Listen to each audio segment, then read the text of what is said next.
Hi everyone. Oh, hello and Hi. welcome to Dice in a Row. I'm your local dungeon master and host Nico, and let me introduce the crew to you. First we have Mark. Hi. He's gonna play Embrick. Then we have Arvia, also played by Nadine.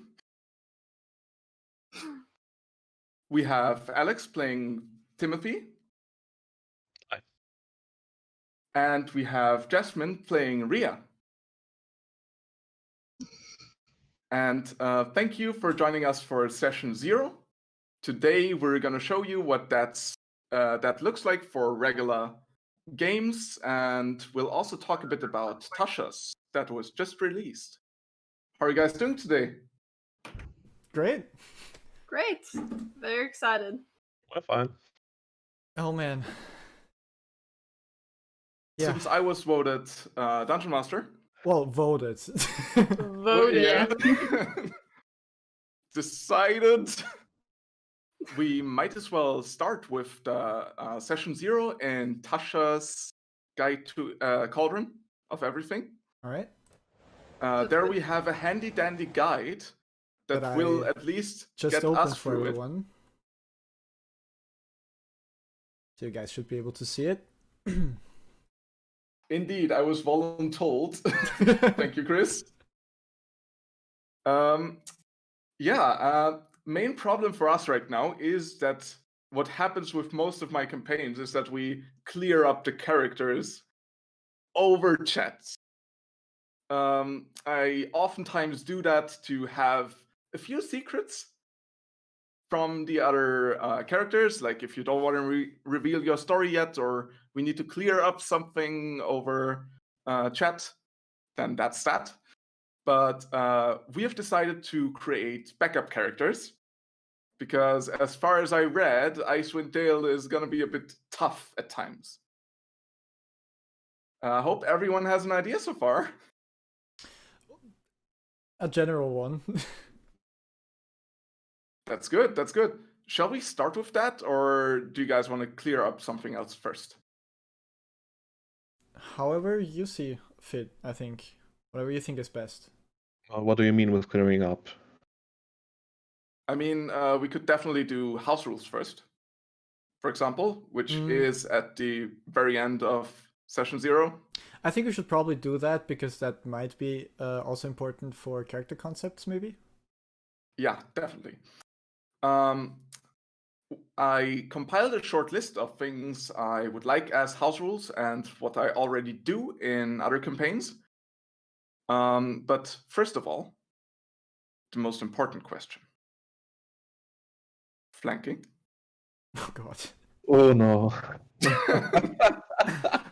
For clarification, for anyone who hasn't played D&D yet or hasn't used that rule, because it's optional in the DMG, if 2 characters stand next to an enemy, they can give each other advantage on attacks from the word flanking. Well, yeah. Do you want to use it? The thing is, if we decide for that, enemies can use it as well. Of course. So should we just have a vote, or how do we do this? I mean, let's consider, I'm kind of being the selfish strategist here, but we are just 4 players. I don't know how many of us are actually going to be frontliners. So, I mean, I do know. But let's just say there might be a problem in us actually getting the flanking off, while the opponents, when they outnumber us, won't have that problem. That's a very good call. That is very, very important, yes. So, I mean, you already probably know my vote on this. I always like to use flanking, just because for both, it just makes, in my opinion, combats more interesting, more versatile. You can do more things with it. And yeah. So my vote would be yes, flanking, please. Maybe probably also because I'm playing a frontliner. Who knows?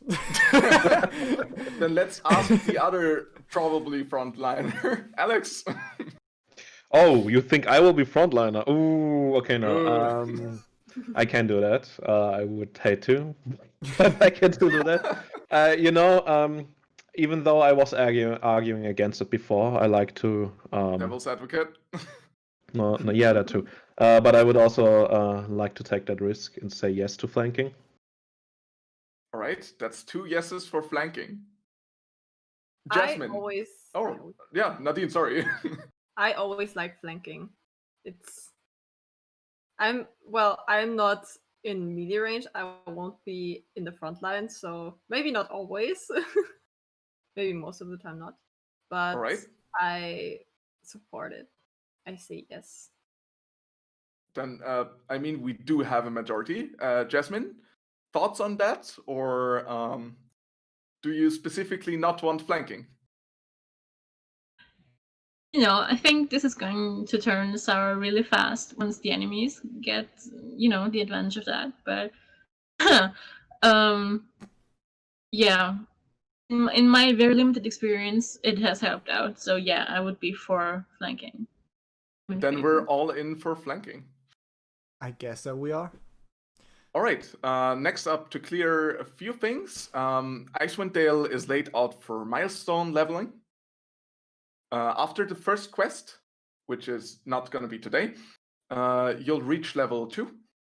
And then I think after another 3 quests, you'll reach level 3. And it goes on like this until you reach the next chapter. First chapter is very sandboxy. There is 10 towns in 10 towns, and you can basically explore wherever you want to. All right. Yeah, milestone seems good for that.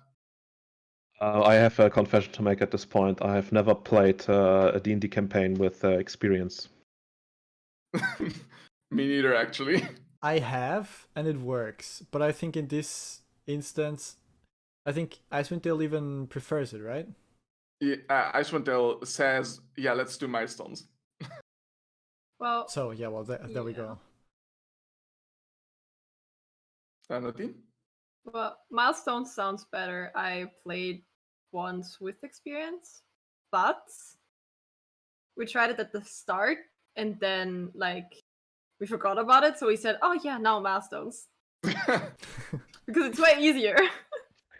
Yeah, if the DM doesn't add XP to social encounters and so on, it gets deadly real quick. For really NPCs, quick. that is. Oh. Yeah. Yeah, so for hit points, upon level up, we add the average instead of rolling. We could do rolling, but someone might end up just rolling once. For character creation, I don't really care if it's point buy or standard array. It leads on average to the same result. But yeah, you may choose. Just as long as we don't roll. Because this can get sour. Yeah. Other than that, I would really like to have critical successes and failures, so natural 1, natural 20, for ability checks. But that would lead to me not allowing rolls if something is impossible. Usually, according to the rules by Raw, critical successes and failures only happen for saving throws and attacks. So I'd like to add that to ability checks as well. It leads to, I think, more fun at the table. And yeah, just people start screaming when they get a natural 20, and that's music in my ear.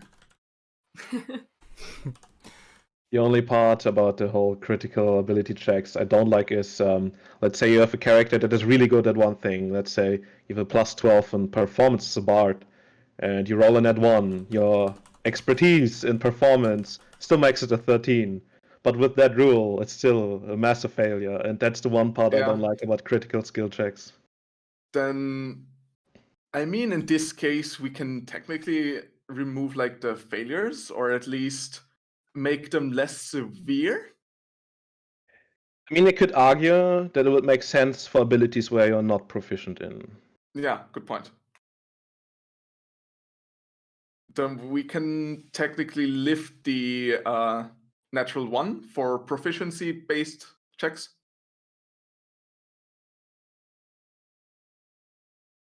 Sure. If you're for it. I mean, so only I'm for it. natural 20s then? For if you have proficiency with that skill.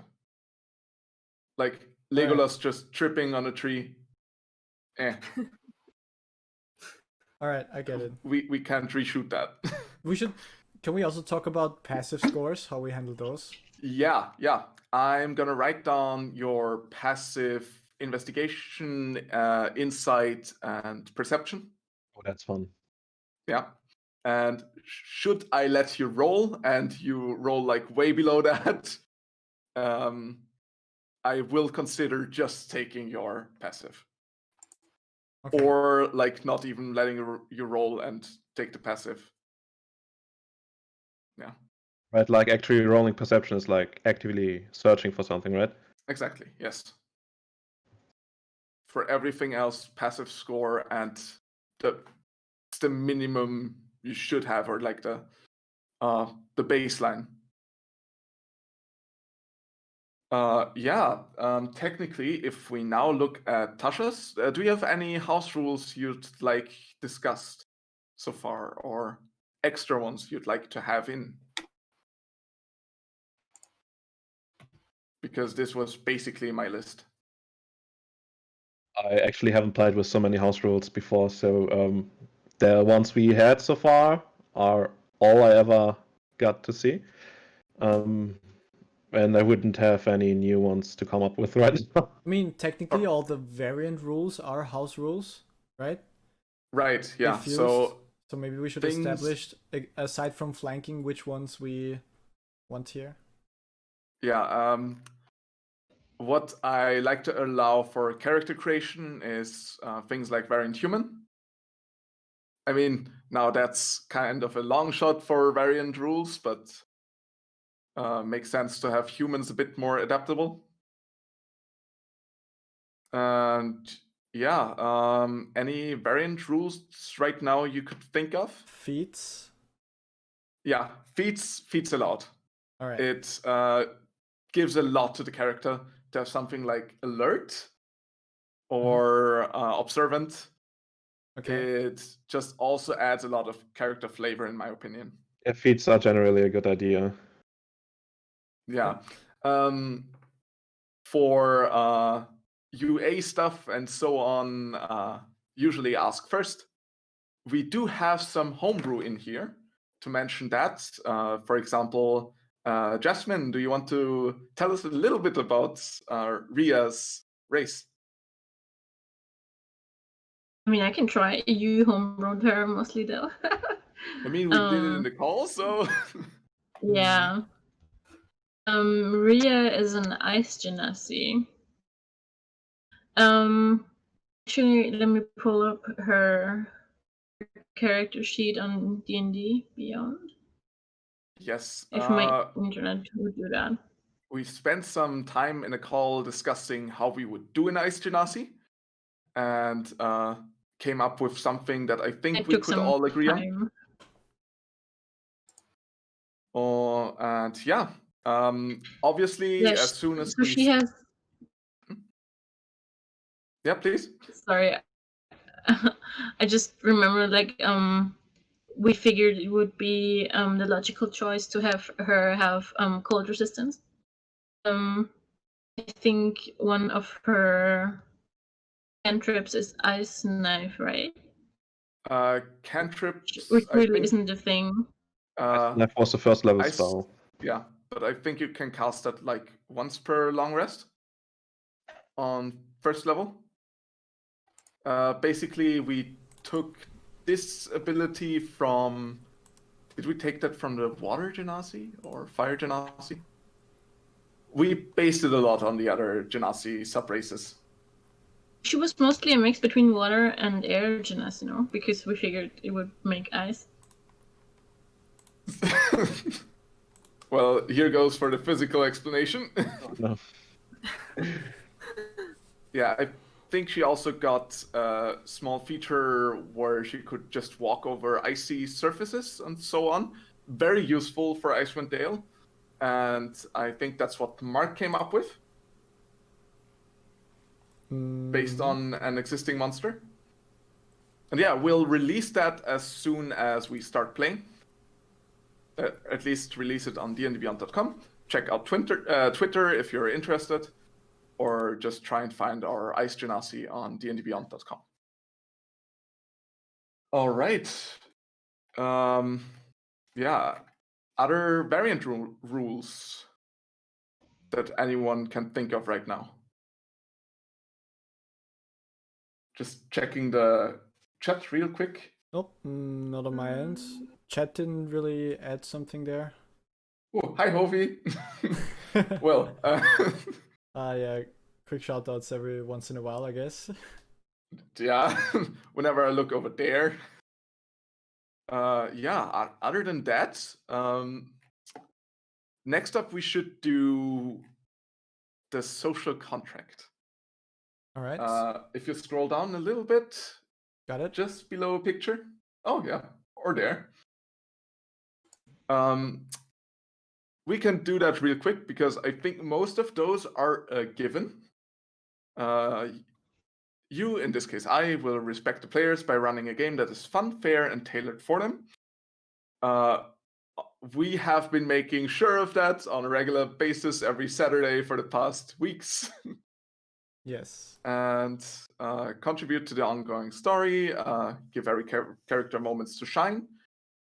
I will make sure that when someone calls for an ability check that they are good at, like have proficiency in or something, that I won't let everyone roll, because sometimes I've seen it when like Ranger says, all right, I'd like to make a survival check, and then I don't know, a bard screams, I can do survival half.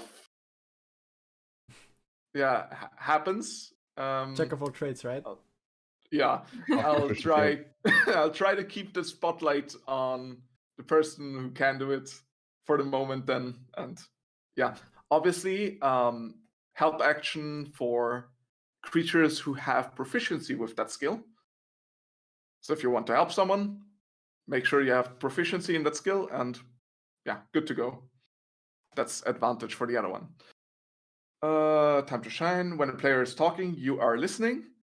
Might come up again. We will probably every now and then talk over each other a little bit, but try to keep it to a minimum.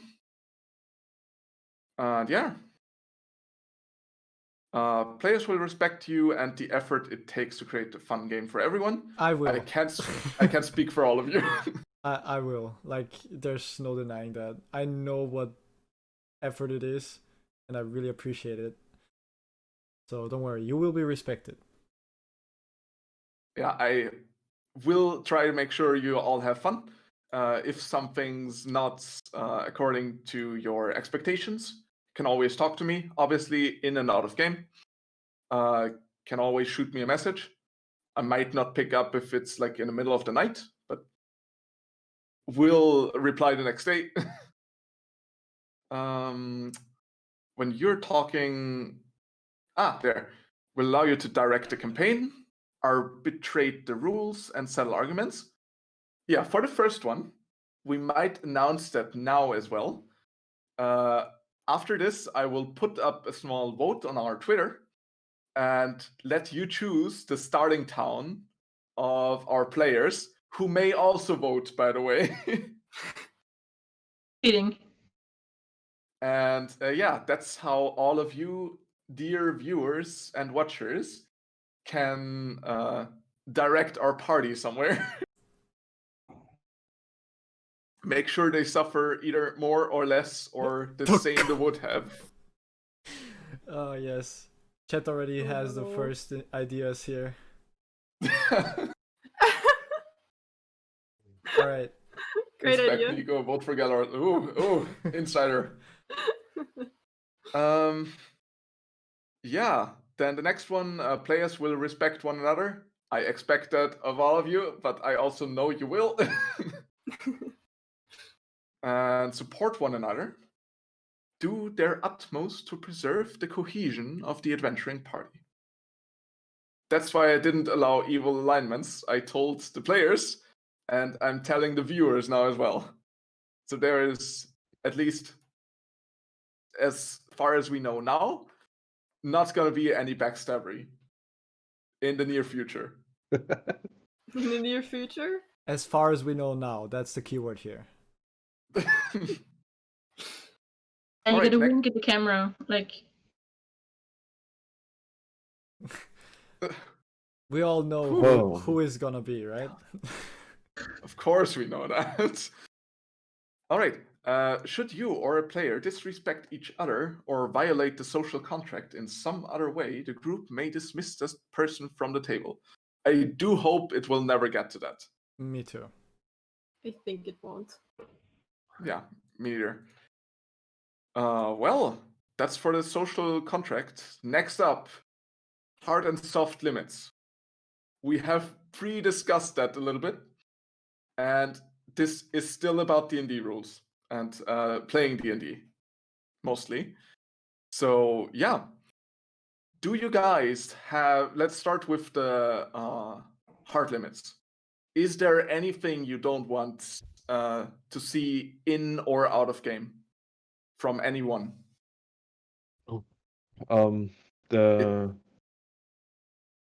The usual tough stuff, right? Yeah, the usual tough stuff. Yeah, please don't drive over to other players' homes and just kill them right away. That would be not really nice. So that's a hard limit for me. Yeah, the keyword is again right away. Yeah. I mean that's just dismissing the social contract. You will get dismissed from the table for that. Well, you can respect them. You can respect them and still kill them, though. May be dismissed. Right. Yeah. I killed Remember, you out of keyword. We'll have a vote on that, a fair one. I mean, that's one person less afterwards, but Basically, emergency meeting. Kinda.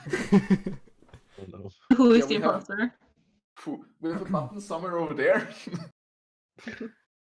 If anyone notices any stabbing, please press the button. Yes. Or if anyone sees anyone else venting. Yes, of course. I'm just You gonna. may vent in our group chat or in Twitch chat, though. It's a different kind of venting, yeah. Yeah, we may or may not all be kind of sus. Of course. All right, but do you actually have like hard limits? There's also limits on themes. I would like to exclude sexual topics Me too. for also the reason of we're putting up content out here. Yes. Yeah. Yeah, and now to mention something like gore, what I would like to do is on when you're about to kill a monster, an NPC, whatever, I would also like to add that you may describe how you do it. So we might have some light gore in there. I think there's a way to describe certain things gracefully without making it too much of a graphic So we could- image. Yeah, We could kind Yeah. of make that a soft limit, I guess. Like, yeah. don't take it too far. On that same note, in the beginning of the Icewind Dale book, for all of our viewers who have read them and all of our players who hopefully haven't, there is some stuff that, while at once is a bit scary, but is like there's rules for avalanches, being buried alive, and falling into cold water, and generally undercooling. That sounds like a general, although unpleasant theme of death, which should be allowed for D&D, right? Yeah. Yeah. If anyone is uncomfortable, I'll be putting that warning right out here in session 0 that such things could happen. But most of the people in here carefully chose races with cold resistance. Yeah, right. Thank God. Thank you, Alex, for taking the bullet. Fuck. To be The thing, honest, I didn't choose my race for that reason though. You didn't even think True you had cold thing. resistance. Yeah, until I didn't you even already I made the didn't even character. think that until I made it. I think even when the True. characters were made or first conceptualized, the Goliaths were errated. I didn't know when the errata come. I didn't know of it either until recently that Goliaths now had cold resistance. I didn't know I think either. it was. I think it was that case for months. It must have been like with Eberron already. I'm not sure. Yeah, then I probably didn't check it. If I remember correctly, Eberron didn't change Goliaths though. Then it must have been like that before that, I think. But and it's not a bond. Yeah. We have cold resistance, except me. You know, I'm no hard feeling. You make the whole game a lot more interesting, to be I honest. will. I will showcase the actual mechanics of the adventure. We'll just all cuddle up and put you in the middle. That's how it goes. Oh no, Yeah. Timothy fell into cold water. Let me pull up the rules. I see how this is going. I mean, one side on the D4 of who falls into the cold water is reserved for you. Yeah, I wanted to do it that way, that I add like wilderness encounter tables and so forth, but that's very homebrewy. I will Okay. still do it nonetheless. Like, Obviously, what the but fuck.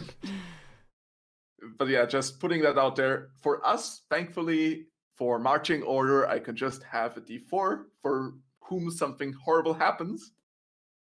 And for other groups, you may need another choice. You just need to make a choice as a DM or just not do it. 2 lives. Yes, that anyone disrespect Nico gets killed by an avalanche the next day. I will ask you for your marching order regularly because that's important for the avalanche. I mean, chat already voted Nico, Oh, no. so. Oh, I voted. well, I guess I'll go out the vent. Airlock, let's go. This is gonna be a very quiet stream. Alright, I take over from there. So we're on level So- 20 now. I need to somehow hand you this, like. But yeah, and since we have had hard limits now, it also has character romance in there. We kind of pre-discussed that as well, Mm-hmm. except for one specific instance. I think this was a soft limit, right? Yes. Yes. How to win D&D, vote out the DM. Yes, chat. Suddenly, only natural 20s happened. Hmm. Ooh. Ever since we started rolling on our own in here. Oh, natural 20. It was actually a natural one. Oh wow. I mean, you're the DM. You can decide your dice to be whatever you want them to be, right? Yeah, I didn't see that. Any soft limits in here from you guys? So more soft limits.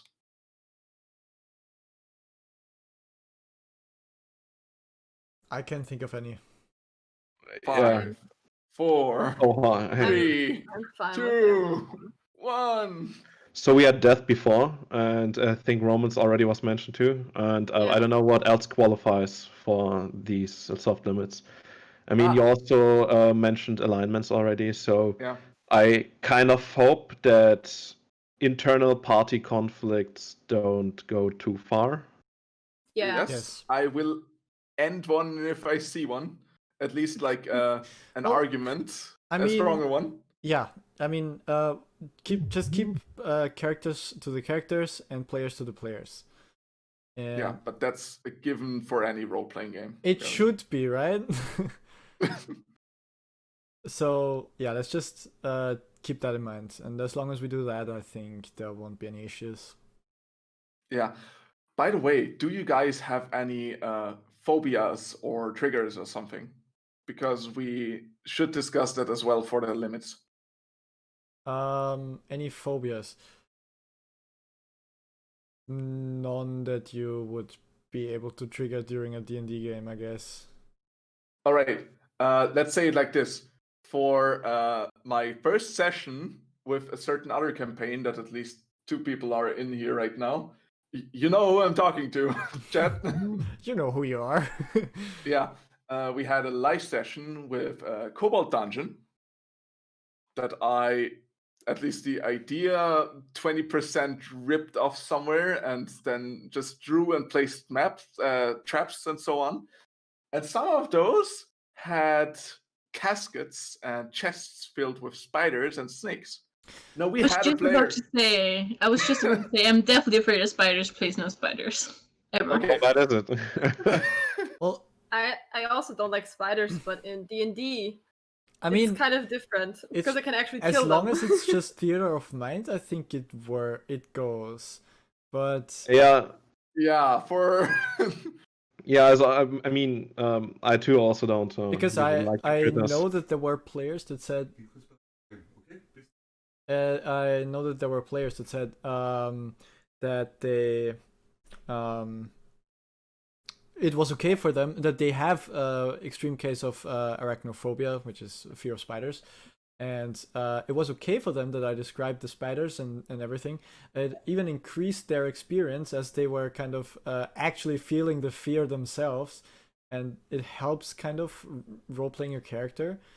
But once you kind of put a miniature on the table of an actual spider, that's Yeah, where they draw. That's where they might draw the line.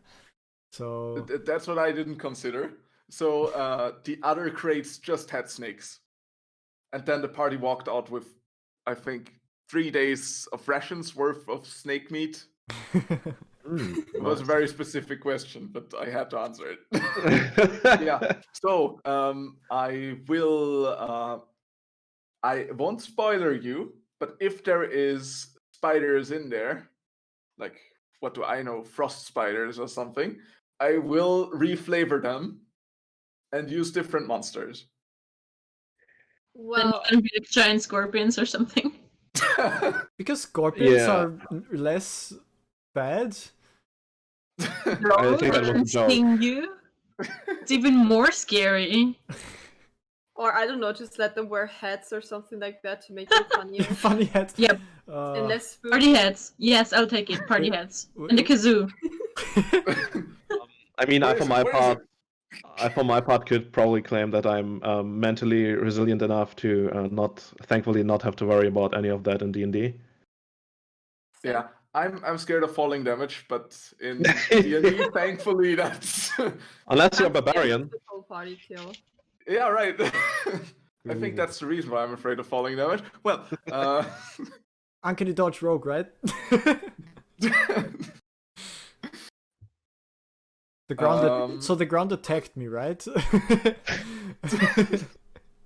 Technically. All right. So we try to remove spiders as much as possible, also for viewer base. I will also try and remove snakes, maybe. I think snakes are fine, at least for us, right? Or is there anyone who says no here? I can do snakes. I can do snakes. All right. I'll leave the Do snakes. they in. get party hats too? If they get party hats, then I'm all for it. Can we tame the snakes and keep them as pet? Snake. There was one group I had that tried to tame every creature they saw. Was there? Right? What was that about the wyvern? The what? Well, either way, I think we're pretty much on the. I think we've pretty much discussed the limits so far. Ooh, well, romance. Oh, we didn't really. We didn't really Yes. delve into that. Which is the point. Yeah, which is the point. There is a secret that has to do with this. Oh yeah. Right? Which can be played down to just being like, oh yeah, there was something. Yeah. I don't really care. If you guys say it's a big no, then obviously we can even kick the secret. We'll keep, if someone has it, we'll keep it in. and not distributed further. I mean, romance and so far is hard to judge as a limit because it highly depends on what players are involved and Yeah. How the plot evolves. that Especially. too. But I'm mainly talking about the players because even those that I know here, I have never actually seen how they deal with romances in Dungeons and Dragons, so I have no idea. Pretty sure you have. Very Okay, no, recently. never mind. Yeah, no, I remember now. Okay, so That- if it works like that, but that wasn't between players, right? So that's the thing. What I'm Good point. after. Well, Yeah. no. Now it is between players.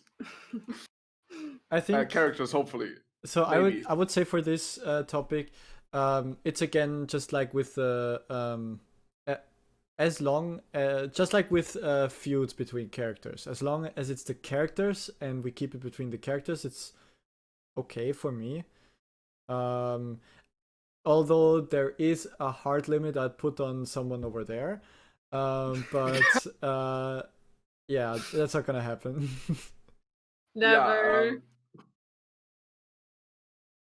There is an obvious hard limit. Yeah. But other than that, let's put romance topics. But I'm all Soft up. I'm or all up below. for a bromance with Alex. That's okay. Yeah, sure. Little half elf and big Goliath guy. Yeah. You know you want it. And- By the way, you probably know Mark already, Embrek, from the Looking for Party video. Hi. If you don't, check it out. It's on our YouTube page, Dice in a Row. And next videos will hopefully be released next week, starting with Timothy, then Aravia, and last but not least, Ria. We'll try to get them out before session 1, so you get to know the characters as well. But yeah, we've discussed the limit. Shall we quickly discuss what kind of party you want to be, at least for the backup characters? Oh, yeah. what kind of Oh. parties are there? Well, there was a rhetorical question. Oh. But basically, up there are a few. Just scroll up a bit. Nico, Yeah. could you do me a favor? Hold control and scroll up on your mouse. Actually, Mark has control over that. Oh, Mark, please. Because I don't know how big the text is on a stream. I mean, I do know, and it's not very big. Yeah. Should I scroll in? Zoom in, sorry. Yeah, increase the zoom a little bit, like to 150, I'm not sure. There you go. All right. Yep, that's good enough. Thanks. Yeah, we're 30 minutes in, so I think we could technically quickly discuss the ideas you have for backup characters. Mhm. And we can start by, since we've already laid out the groundwork for Icewind Dale when we made your first characters, we can quickly skim over that. Basically, Icewind Dale is a region near the spine of the world in the Forgotten Realms, just above the Sword Coast for everyone who has the book or has read it or just knows general Forgotten Realms lore. They have a small problem. There is a goddess of winter's wrath hidden among the icy plains. And well, she has cast a spell over the whole region, turning it into eternal winter. The sun never rises above dusk or dawn, just gently saying hello above the horizon and going back down again. And that was lunchtime. And otherwise, it's completely dark. It's dark, it's cold. I think it gets to minus 80 degrees with cold wind. And generally, the whole biosphere in there is dying right now. There's less food for things like deer, rabbits, and so forth. if there's less food for the herbivores, the carnivores will soon go as well, like foxes, kind of, bears, orcas even. And yeah, now the whole place is technically in a state of dying. Within the next 2 years, people might not even catch their valuable knucklehead trout. That is the situation we're in. So ideally, a character of yours would have the goal to either end the eternal winter, to get rich and famous through that, or have some other connection to 10 towns, which are 10 towns around the lake area in Icewind Dale. All right. That is the basic setting for Icewind Dale. So if anyone in chat wants to join us for making characters, you're free to do so. I hope you get to play it one day, or maybe even right now. And yeah, for the party formation. During session 0, your role is to let them build the characters they want, come up with explanations how the characters came together, form the adventuring party. We didn't do that for your first characters yet. Can be helpful to assume that the characters know each other and have some sort of history together. That is very popular for adventure modules. Like, most modules start you off in some place. Yeah, you're already an adventuring party. Of course you are. You met, like, I don't know. And yeah, other than that, there's a list of things that could identify you as a party. Are any of the characters related to each other? Are they Embrek and Aravia? Are they? Are they? Are they? Are they? What keeps the characters together as a party? Hopefully a shared goal, or an ambition, or just the spur of the moment that they met in. What does each character like most about every other member of the adventuring party? Right now, that's probably hard to say. Does the group have a patron? There is new rules for group patrons, which can be academics, or a rich guy who pays for the whole ordeal, or a shared quest.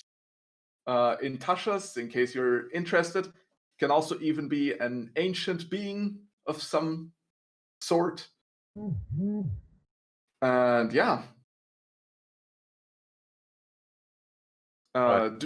Do you guys, if you had any ideas so far, want to quickly elaborate on any concepts you may have for backup characters in case your main character dies? Ooh. Yeah, whose I've phone thought was of- that, by the way? It's mine. All right. Ooh. Guilty as charged. Yeah, good idea, by the way. I shouldn't keep my phone on the table like that. All right. Thanks, chat, for noticing. Well, Thank you very much. Thanks, chat. I had 2 ideas for my backup character. One was out of a meme, or kind of like a comedy video someone made about D&D. That's how the And- good concepts start. It was out of a meme.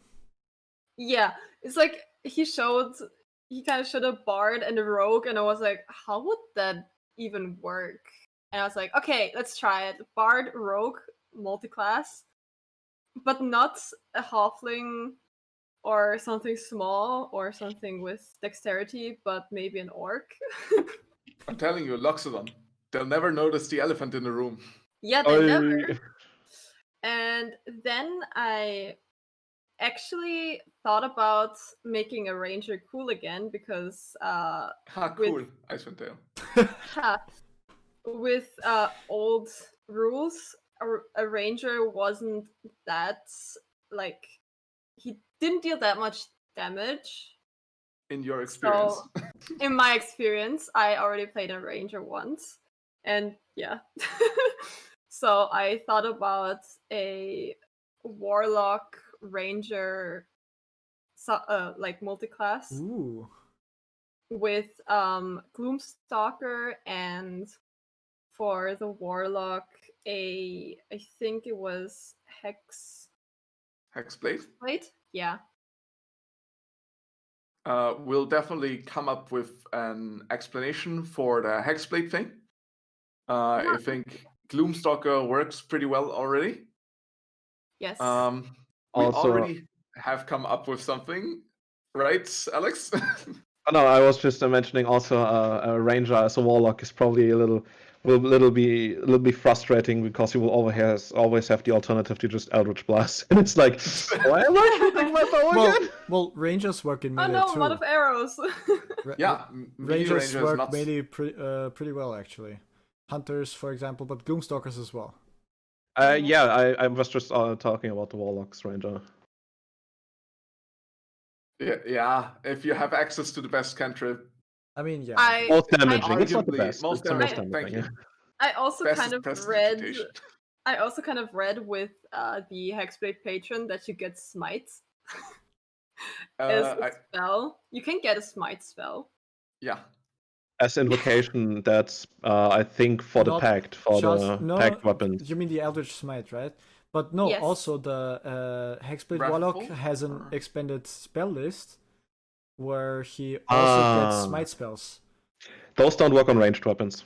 That's true. Yeah, so that's for why a- I said Ranger for multiclass Rangers work pretty well in melee too, so it's still viable. Yep, rangers Yeah. would be a very good choice, I think. Or just make a ranger instead of a ranger, just a fighter. Is Yep, good. Arcane Archer is a subclass for fighters, and Yeah. they look very intriguing to me. Is that already for the backup? So we'll have 2 rangers. No. Arcane Archer. I also is, had 2 choices. Well, Arcane Archer is Ranger, but on steroids. Focused on damage. Screw survival in the wild. It's Yeah. just shoot and kill. if Hawkeye was a class. Yes. Yes. Trick arrows, what? What? Basically, yes. I need a katana. To mention it real quick for anyone who doesn't know, smiting is a feature usually used by paladins where you can add extra damage when you hit. That's a divine smite, yes. Divine Smite, yes. And there is spells that let your next attack that hits also do extra things like extra damage or It's speed always is reduced. It's usually always extra damage plus some extra effect. Like I think one of them blinds an enemy, the other one pushes them back, the next one pushes them prone, reduces their speed, frightens them even, things like that. Yeah. Yeah, always different damage types as well. Yes. So, yeah, a lot of mix and match. All right. Jasmine, did you have an idea yet? Or Mark? Jasmine can go first. No. Just Still I can go thinking. first. Yeah, I'm thinking too, but I'm so new to D&D in general, and I've only ever played one campaign, so one race and one class. So I don't really know my way around. There's a lot of things that sound interesting to me, but it's very hard to decide on the spot, like specifics to use as a backup. So I don't know. For beginners, tip from my side is just try go through the whole garden. Pick just a random one or the next one or something that just sounds intriguing and try to try all of the classes if you can. And races. And races, yeah. And you'll really see what you want from that. Yeah, the ones you want, the ones you like will stick usually. Yeah. Yeah, probably. Like I don't know if I'm pronouncing it right. Tiefling. Yeah, Tiefling, yes. Yeah, Tiefling sounds very interesting to me. I had a cleric and a sorcerer, but ranger also does sound interesting. But no, I don't know anything. All Still ranger learning. groups. Well So then, Tiefling. Oh, chat already likes the Tiefling idea. Oh yes. Didn't take long. Yeah, I think a group of 3 rangers will make survival in Icewind Dale on All one right. hand trivial, on the other one a breeze. All right, Uh. so for my ranger, I mean, back to character. Why not? Why not a blue tiefling? Why not blue? A blue tank, Like, sure. It's a meme, I think. Yeah, it's a meme. meme. It's a I've meme. explained several times So how technically- interesting I find it. So the meme itself is basically that Player's Handbook allows you to make a blue tiefling. So you can make a blue tiefling, but they are like Right. rare, very incredibly rare. And just because it's been done once, basically, I think in Critical Role, made everyone do it just because, well, Okay. tieflings are supposed to be blue, or I am the special tiefling. There is a different thing about the blue in Critical Role, but I think I've once seen a non-blue tiefling, and in my head, whenever Twice. someone says twice, good point, right? A red one and a white one. Yeah. Whenever someone Well- says tiefling, I have them in my head as being either some shade of blue or I think even purplish. I always For some imagine them reason. as a red, kind of Right. like red brownish tone. Same, Yeah. but also to quote the Incredibles here, if everyone is special, no one is. Yes, Oh, that's such a good quote. it is. So the I red love ones are Incredibles special so much. then, right? Feral tiefling. Feral tiefling. Feral tiefling, the white ones, right? if they can be white, I guess that would be a good color to blend into the snow. That's a, Yeah, white tieflings Yeah, are good. holy moly. all Just like right. with Dragonborns, you just go through every color. There is some fiend stuff a little bit involved in Icewind Dale. Little spoiler on the one hand, but like it could be made very possible to have a tiefling or a fiend pact warlock in there. Ooh, Oh, Interesting. dangerous. Yeah. it's gonna be a fiend snowman. So Now that yeah, by the way, any class that is not going to be allowed for this campaign? I would like to skip out on Blood Hunt. All right, that's Understandable. perfectly Have a nice fine. day. So on the other one that's not in the PHP. Ooh. Oh, I like artificers too much. Weren't they not introduced in Tasha's? They were introduced as settingless in Tasha's. Yes. Oh, But That is a big Tasha's plus. then on the other side came out after Icewind Dale, so you don't know whether Icewind Dale intended that as well. So that's why I'm asking. Yeah, I would allow artificers. All right. I think you could even make a Blood Hunter statement. Like No, we've already I made wouldn't want to play a Blood Hunter, to be honest. As much as I like the Critical Role content, I don't think I want to play one.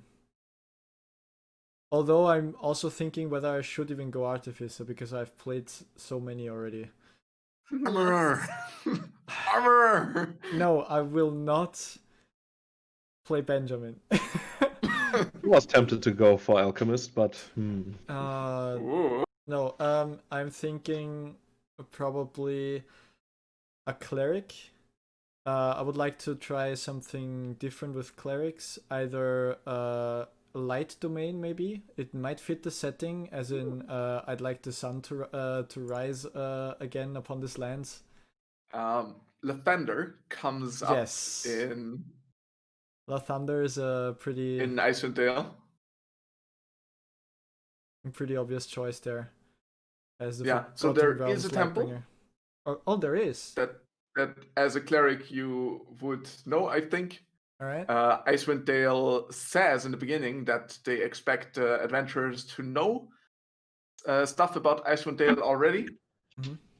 which is why I will update you again next week on that a little bit Okay. and go through the most important points that you would know, or when it comes up, Mhm. remind you, tell you for the first time, but your character knew already. I get. And yeah. All right. Well, I mean, I'm thinking race-wise, that's a tough choice here, because I mean the obvious choice, thematically fitting, would probably be an Azimar, but I wouldn't want to because not again. Most of the viewers that know me will probably not believe that I would ever say this, but I've grown sick of Azimar by now. I don't believe it. Playing them I by can't now. believe it. I think you have had like 3 One, as a player. 2, 3. As a player, 2. Oh, but as a DM, 2 as a player, yes. Right, As 2, yeah. as a DM, I had way too many. Way too many. I can You think did of have a ranger. I so- can think of 5. Oh god.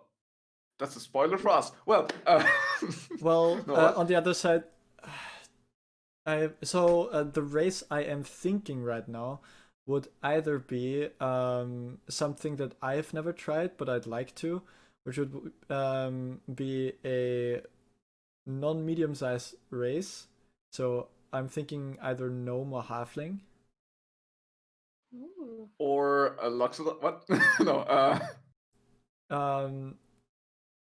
Or maybe a dwarf, but for the sake of my voice, I'd prefer the halfling okay.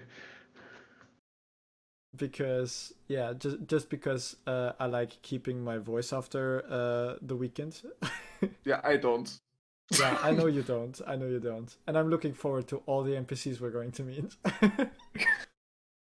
There's a reason I was. What was it? Vote told? Yes. Voluntold. Voluntold, yes. DM, and we'll find it out next week. Although that wasn't the main reason, though. But Yeah, it was one of the big ones. was a big part. It was my yeah. main So for race, you're still thinking. But I'm leaning to halfling, so it would Yeah. probably be a halfling light cleric, and I would go full light cleric, or probably I might multi-class into either, depending on what goes on in the campaign, maybe a paladin or a monster slayer ranger. Yeah. Depending on how the campaign goes. But that would just be a dip. But I think most likely all the way cleric. All right. Yeah. Then I think we have everyone. So for party origin, there You are a didn't few have me. God damn it! Sorry, Alex. Please. I thought we had you for a moment. Oh no. God. Well, I'm a little bit screwed on the backups, but it's all right. Because my options, my 2 ideas were either a ranger because I never played one, or a cleric because I never played one. For the ranger, I was actually really gunning for arcane archer fighter. Would be a high elf, but I'm actually more interested in the cleric, which would be a grave domain cleric, but a wood elf. If you didn't notice, I have a little knack for elves. Yeah, and I already have thought about a reason why he's in Icewind Dale. And even though I maybe have already mentioned too much in chat with the others, those reasons I would mostly keep secret between Nico and me. It is nothing sinister. It's just more like I'm not supposed to tell anyone deal. Yeah, we won't want to have any grave misunderstandings. Cool. Hey. By the way, do you guys want character secrets already? There's something interesting for Icewind Dale that they added, and which I'm considering to add for any further campaigns that I'm gonna DM. But not the same list. They added character secrets. Basically, a thing that your character has, knows, or is that the others don't know about from the start. In real life, we would draw cards and have 2 and put 1 back. I'm the witch, nice. Werewolves. What we did was roll it out, and I always removed the entries that we had already and mixed up the table again so no one could find the order they appeared in. And I would give them the header of the secret. So from the start, they don't know what they get. And then they get the description once they decide for a header out of the 2 they've drawn. Do you guys want to do that already for the characters here, or? Will make it easier to build a character onto secret then, right? Probably, yes. Most likely, yeah. Only thing is, it would probably be boring for chat if they don't see it. Mm-hmm. Or will it? Yeah, we'd probably just be sitting here for a while rolling dice, and I'm quietly sending everyone 2 names. I mean, let's just do this, I guess, off stream, maybe? Yeah. So afterwards. Anyways, but I'm all up for secrets, of course. Yeah. For party origin, there's a small list. If you scroll down just a little. Yes, of course, party origin. Bloop. Which we could, of course, use, but right now we're with backup characters and backup character ideas. Usually, you would send your players on to D&D Beyond to already create their characters, which they could be doing right now, but we still want to keep the conversation running, so not a must. There's a few ideas in here, like they grew up in the same place and have known each other, or they have united to overcome a frostbite. Sorry. Bless you. What? Thank you. That was the cleric speaking already. See, I'm already in character. Yeah, wow. That's a spell slot. Damn. Characters Right. were brought together by a common benefactor. There you could add group patrons from Tasha's.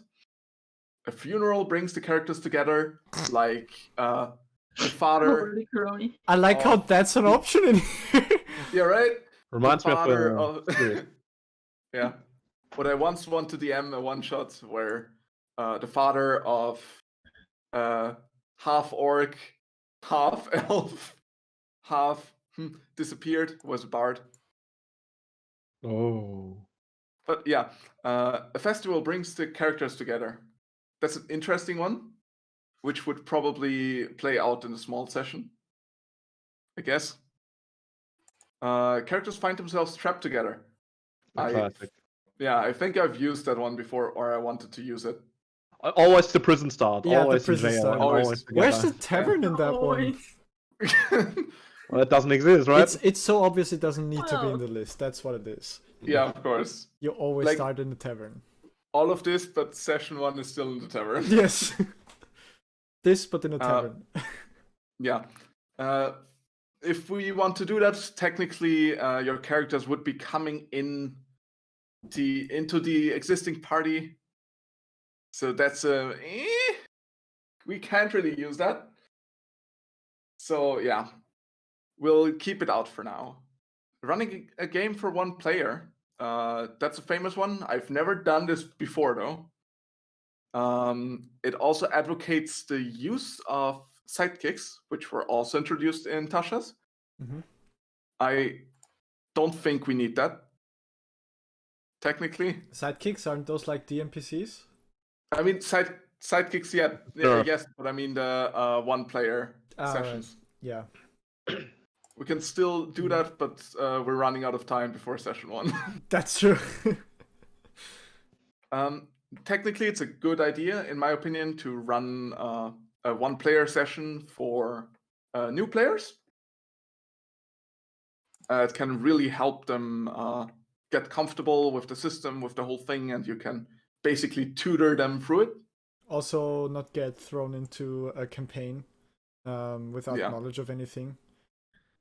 So it might be something we could do for maybe guest players. Yeah. Like have them run a little 1-player session for them.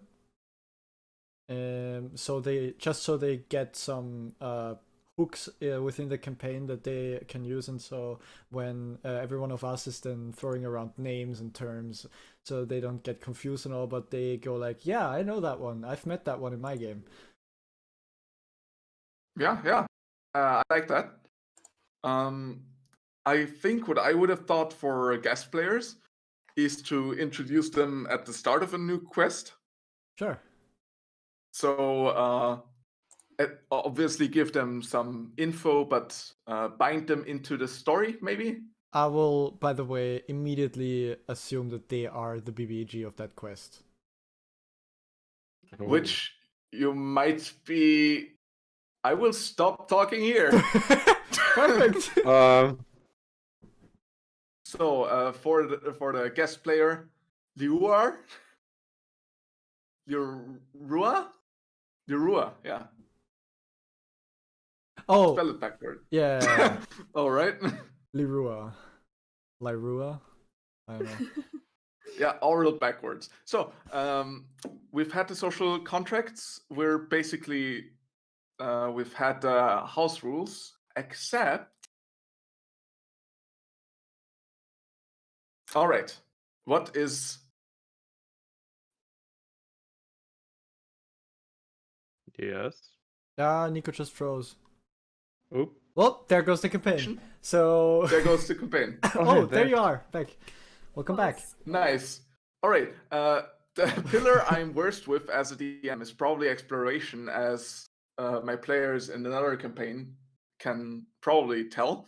I will try and get better at it, since chapter 1 and 2 are very sandboxy and exploration-y.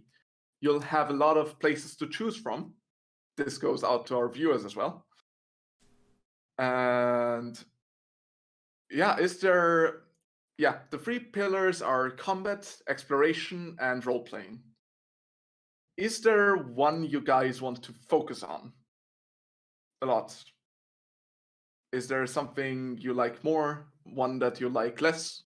On one single aspect, I think I can't just put it on one, but I can say which one is the least intriguing to me, and you're lucky, it's exploring. I don't really get to explore much. I don't really crave it so far. Yeah. However, let's hope I'll keep you aching for exploration after Icewind Dale. So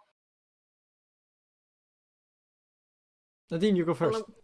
okay. Well, connecting with my character here, I would say exploration. Mm-hmm. I and my character crave more than combat and the third thing.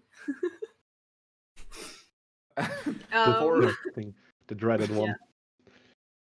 Yeah. The one that takes several hours for like 24 seconds of in-game time. Yeah. So exploration for the setting for me is kind of important, as it is new, kind of. Yeah. So I'd say exploration. I'll put all the quest hooks out there as noticeable as I can make them, and try not to get your attention on the random character with the big nose, because that might be important. So you're telling me we have to trust you yet? No. I can really recommend Nico's shopping tours, it says in the chat. Oh, and we have heard about those. We've had 3 weeks of shopping, which took like 4 in-game days. Yes. Amazing. It was very fun, and it helped flesh out a lot of NPCs. Well, that's great. So I think I would approach it from a different direction. I would say what I enjoy most is plot. So I like. I am most interested in exploring not the world itself. I mean, also very interesting, and I'm very up for it. But more like the plot. Like how are the NPCs? Who are they? How do they all play together? How do they play together in terms of our quest that we are currently on and stuff like that. That's things that I like to focus on. And on the same note, roleplay itself, like the different characters interacting with each other, which can lead to further plot hooks, plot lines, etc. And I think that's where I would like my focus, where I like to put my focus on. But I am, again, more. I always like to say that I'm up for a healthy mix of all. So I like role playing. I also like exploration, as long as it doesn't get tedious and in the way of things. Especially in this campaign, I think this is the perfect campaign to have a kind of excuse for focusing more on the exploration piece, simply At because least for the yeah, first 2 chapters. right, simply because that's the world, right? You have to do that. It's about survival here as well. Yeah. And so I think that's nice. But in most other campaigns, I usually think I've tried doing exploration, running exploration as a DM myself, but it tends to get tedious at one point to where the players just go, yeah, can we just, I don't know, like, you know, rolling guard shifts for every single night that you spend somewhere can get tedious. Maybe we want to find a way of kind of abbreviating that. But Yeah.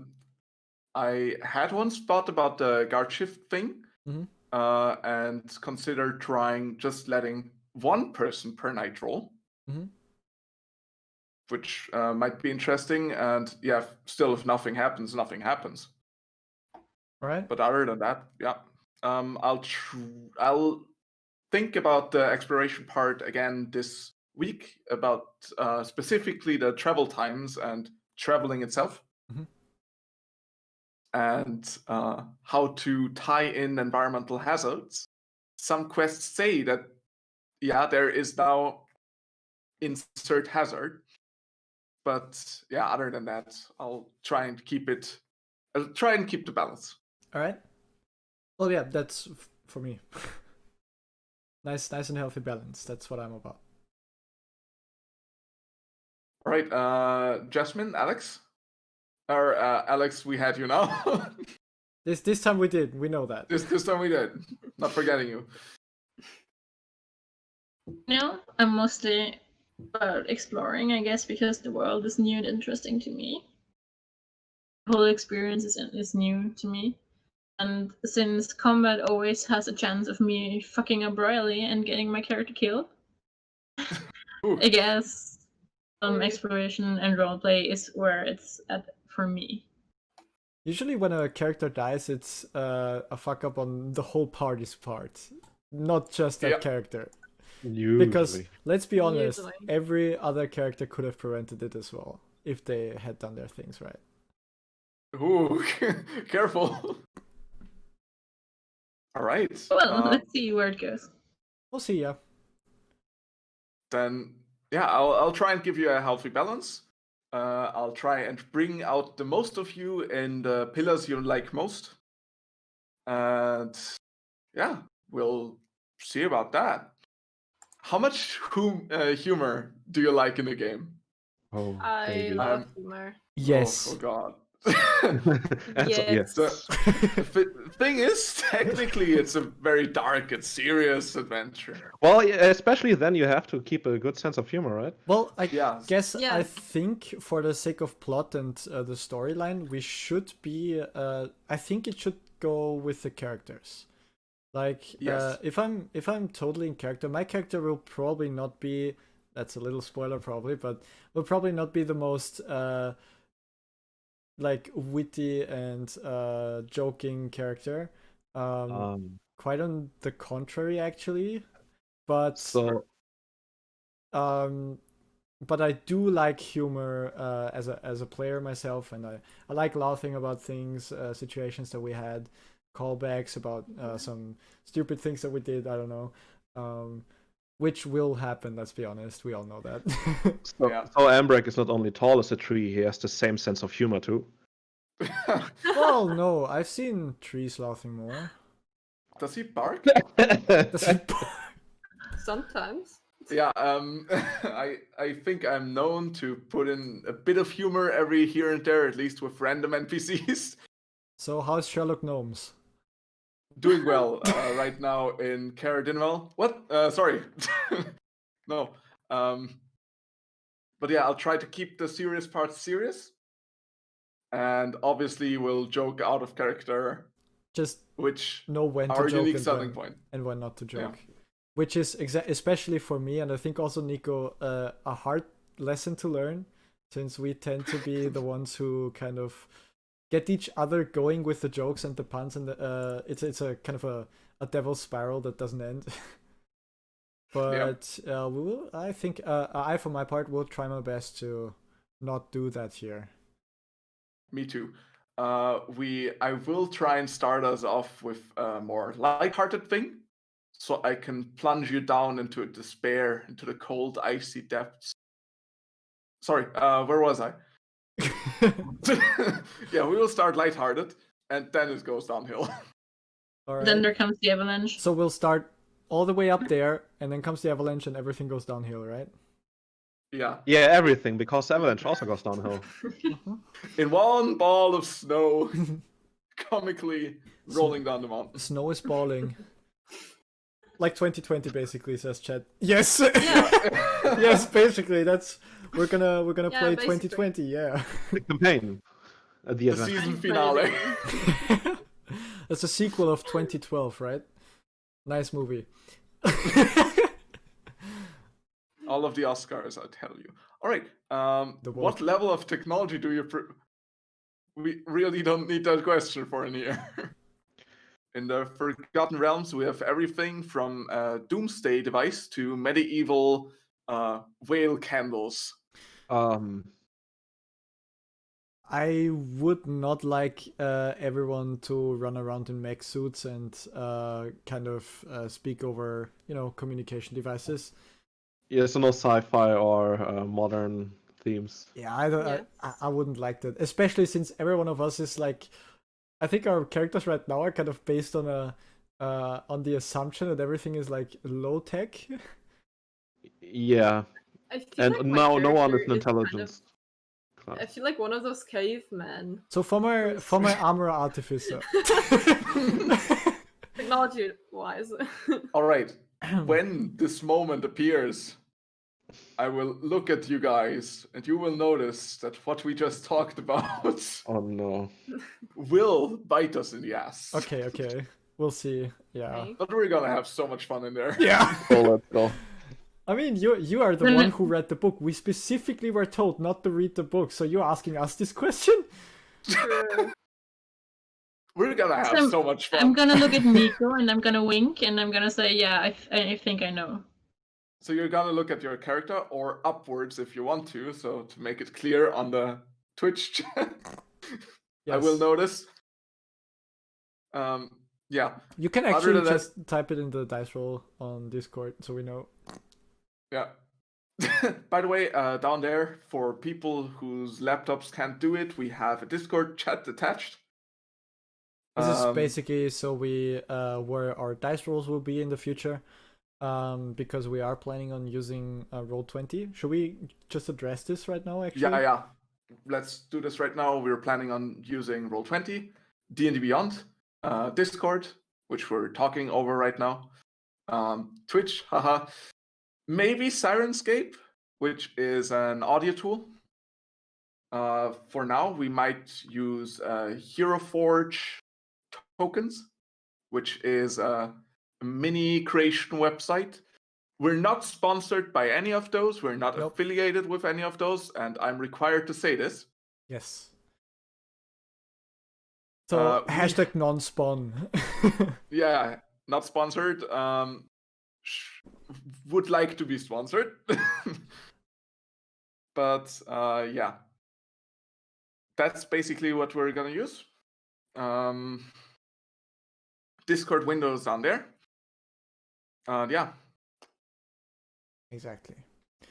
Just- Also, you can check out our characters that we use in this campaign. If you're on Twitch, we have the D&D Beyond extension where you can, when you hover or over our stream, you should be able to see our characters and their current state of health points, spell slots maybe. I'm not sure about that one, but health points, name, level, class, race, those kinds of things in real time. if not now, then next week. If not now, then next week, but it should already work if I remember correctly. But I might be wrong. Who knows? What I'm saying is important for when we start with our campaign, which will be next week, of course. you should be able to follow us there.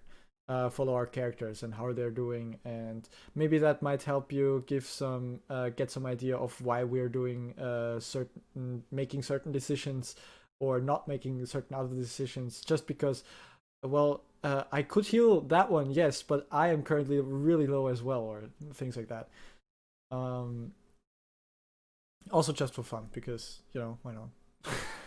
We also have the character names up there and down here, and real names in brackets, so you can identify each and every one of them. Nico, it's mirrored. Oh, yeah, sorry. Yes, exactly. Perfect. So yeah. Mirrors freak me out. Yeah. First name is obviously the character name. The other one in brackets, that's our real names. Yeah, so Nico's real name is DM. Yes, his real name is course. DM, and Basically. his character name is Nico. Yeah, I won't be showing my health points because they're off the charts. Not on this chart, is what I'm saying. Yes. Oof, that one was low. Yeah. Then let's quickly. Do you enjoy solving in-game puzzles? I think there is one in there. If there's one in the setting, let's do it. But I would say be careful with homebrewing ones in, because I do have experience, only bad experience with that usually. It's like, it's fun once in a while, but like usually you're getting at least one character really caught up with this, and this is basically the session for them, trying to figure out how that puzzle works. Yeah, I'm not gonna add in homebrew puzzles. I'm gonna stick to the module here, and if we see something, we see something. If we don't, we don't. But yeah. Alright, so it looks like, according to chat, D&D Beyond integration is not visible yet. Yeah, I'll make sure that works next week. Yeah, we will have it when we need it. Yes. So yeah, technically. Same goes, by the way, for my voice. I'm sorry that you can only hear me on one side right now. We're going to have a quick break probably in a couple of minutes where I can fix this. But until then, you're just gonna have to bear with us. I'm sorry. Yeah.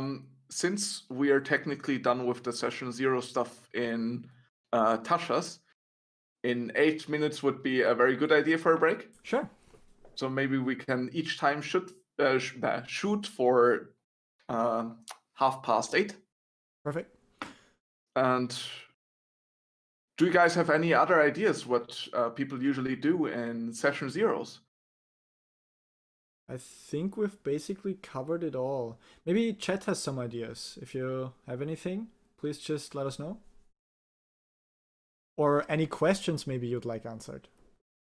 Yeah. This is the time. I mean, we obviously won't spoiler anything, because you guys have a campaign to explore with us.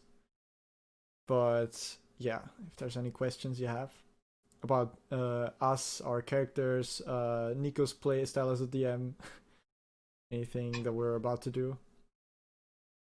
Other than that, we could also start introducing your characters that you'll actually be playing for the start a little bit. Or we already have a question. What were the other reasons why Nico is the DM? The other reasons? Yes. There are other reasons? There were, yes. Ooh. Is the character introduction set for today? Oh, yes. There is gonna be a short theater of the mind. I'd say it's gonna be 60% cutscene. Which will introduce the party a little bit. And, no quick time event, right?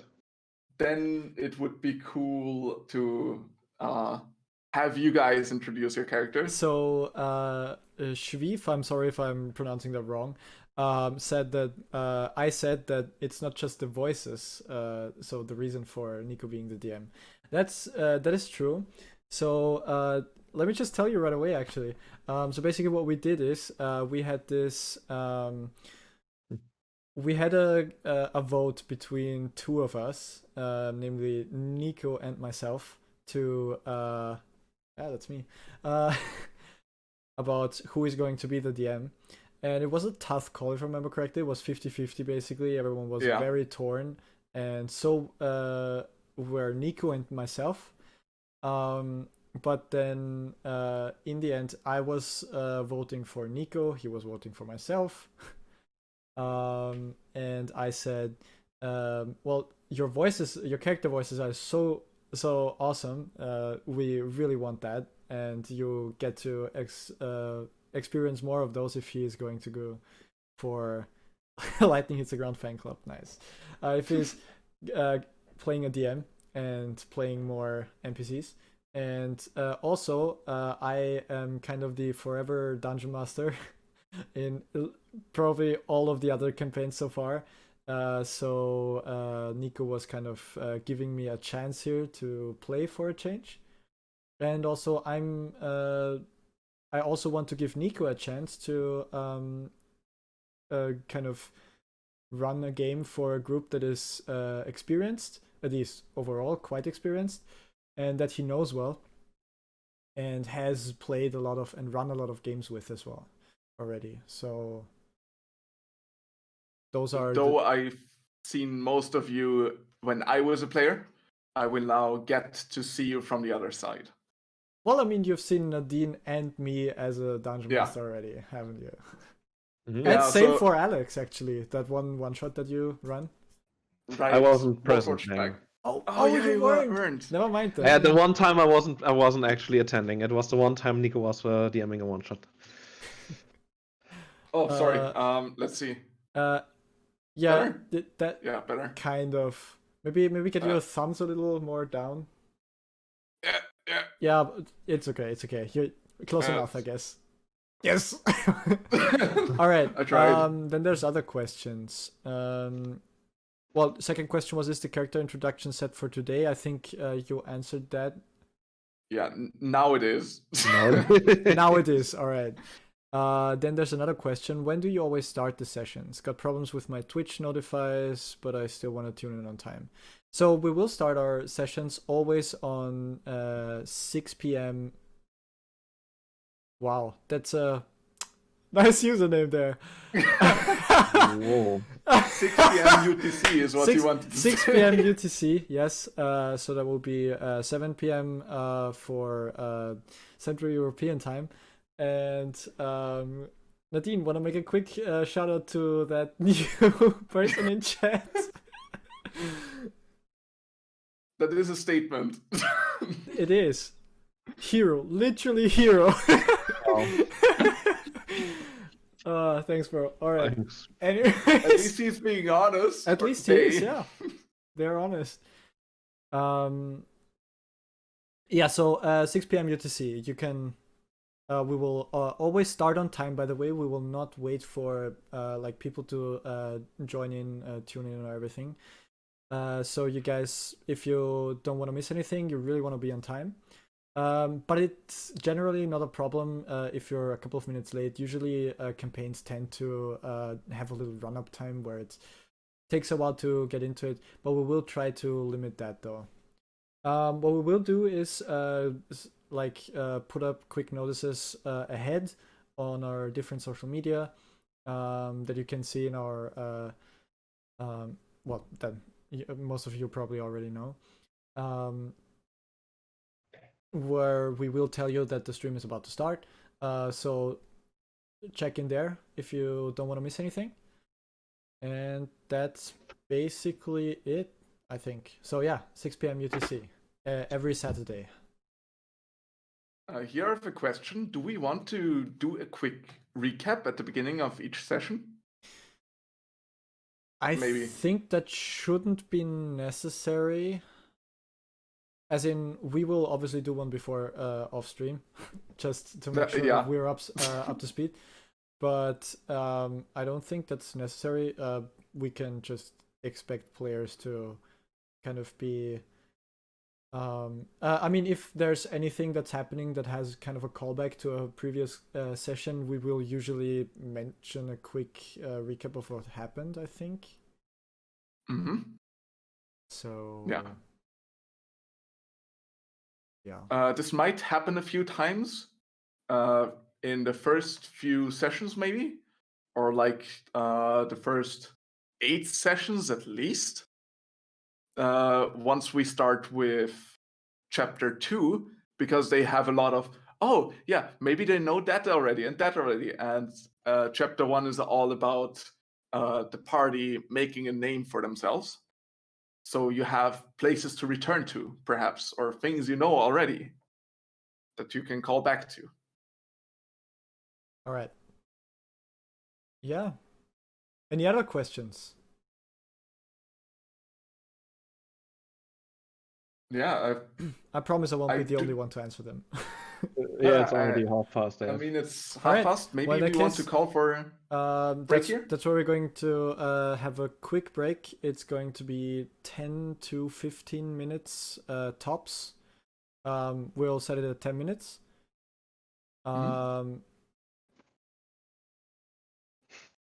Thank looks you, by the way. and seems very professional. Thank you for that. We're trying hard to seem professional. We are really trying hard. Thank you a lot.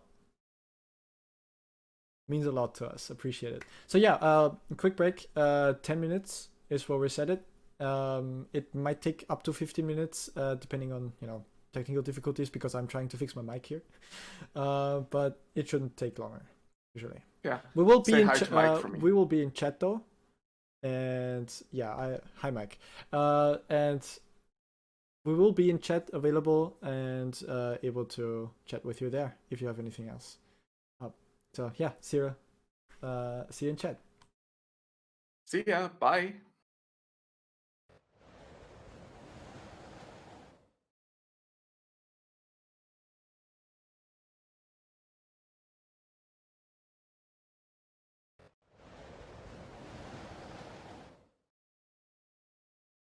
Hi everyone, welcome back. Hello, welcome back. My camera's gone. Nico, you're gone. I'm actually unmuted. No. Oh, hey. Does this work again? No, it doesn't. What have you done? No. So apparently Nico is gone. Everyone else Well, managed to Nico- do it, just Nico. He turned vampire. He left this plane of existence behind to ascend into a higher being. Yeah. Welcome back, guys. You can probably still hear me though. Yeah, they disembodied should be voice. able to hear you. I hope, by the way, that my mic is now fixed. Yeah, we know Nico is. Yeah. Can you re-add me in? Wait. Your Okay. link Yes, is. ascended. Let's see. Let's try that. Did it That work? worked. It worked. There you Nice, are. amazing. All Yeah. right, welcome back, guys, and I'm happy to be back in screen. Mike is fine now. Well, good for you, Mike. Good for you. I was sick before. Oh my god, I didn't know. Good Okay, for Mike.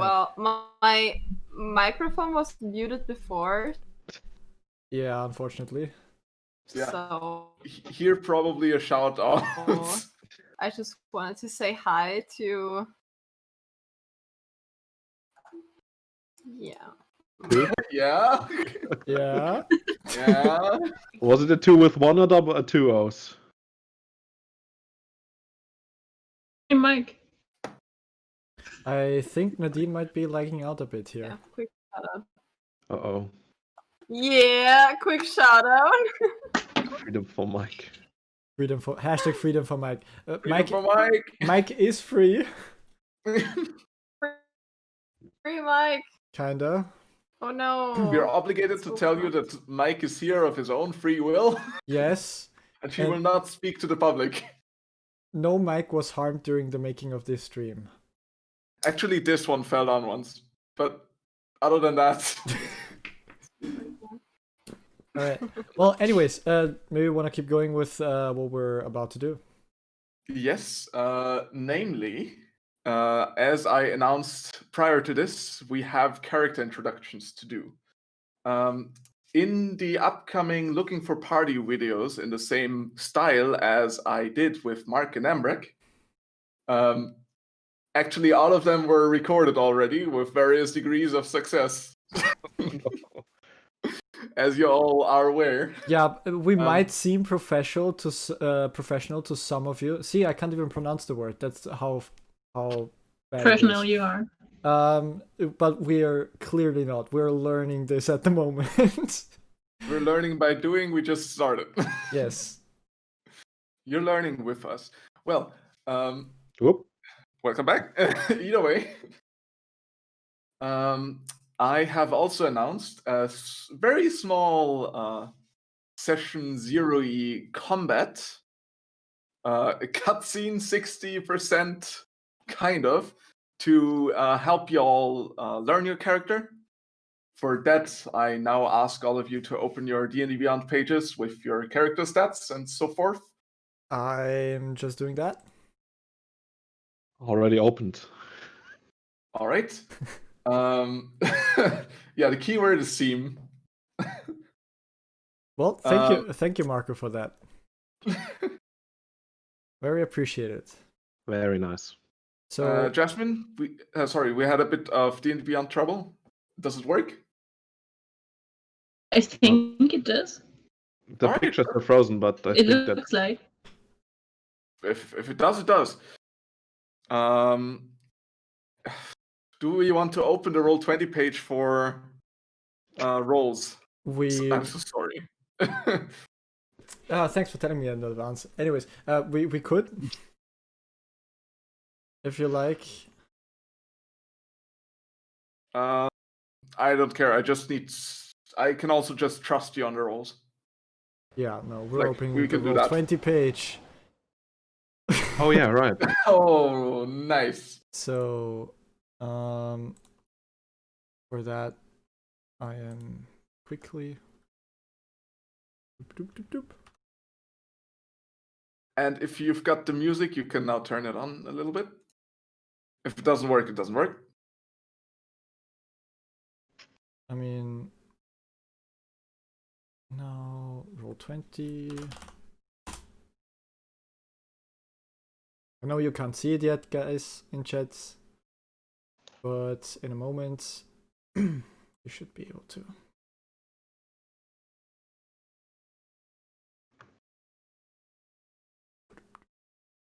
In here.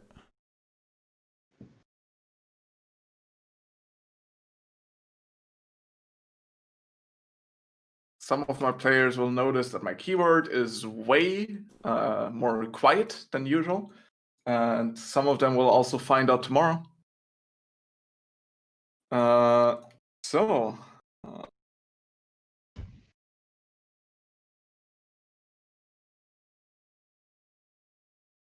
Ooh, Nadine is disconnecting. Yeah. Oh, that's not good. Yeah, we'll see in a moment to determine whether or not she can. All right, they should be able to see it now. Yeah, perfect. Nice. Not a trash scroll. Yeah, don't mind that yet. Oh, by the way, it disappeared the roll for me. So whoever changed the settings, very nice. Yeah, mine is lagging out a bit though. That's and weird. Let's also get the roll channel in there. That's really, really weird. So Jasmine can roll for Rhea. What's up? And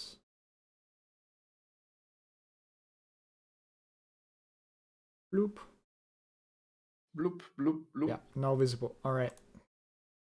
You can see the last wisdom save there.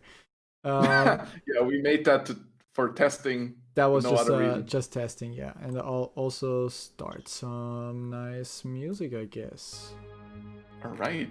Would one of you like to roll something just to see if it works for all of us?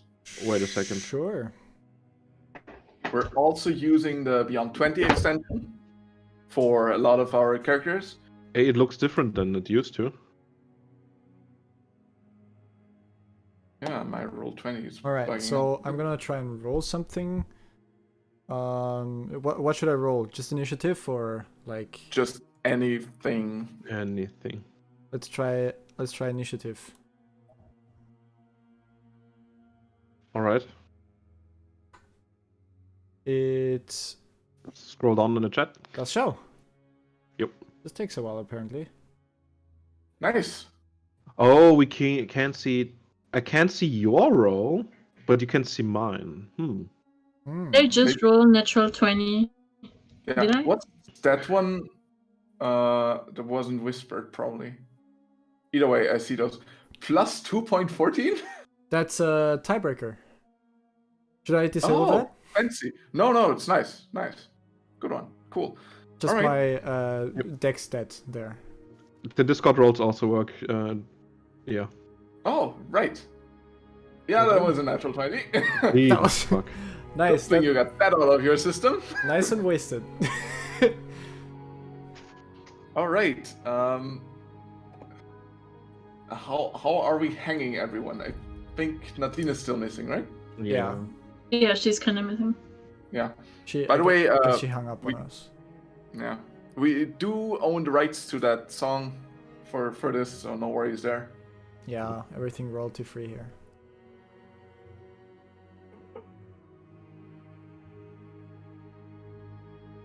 Right. The cat is eating my bed.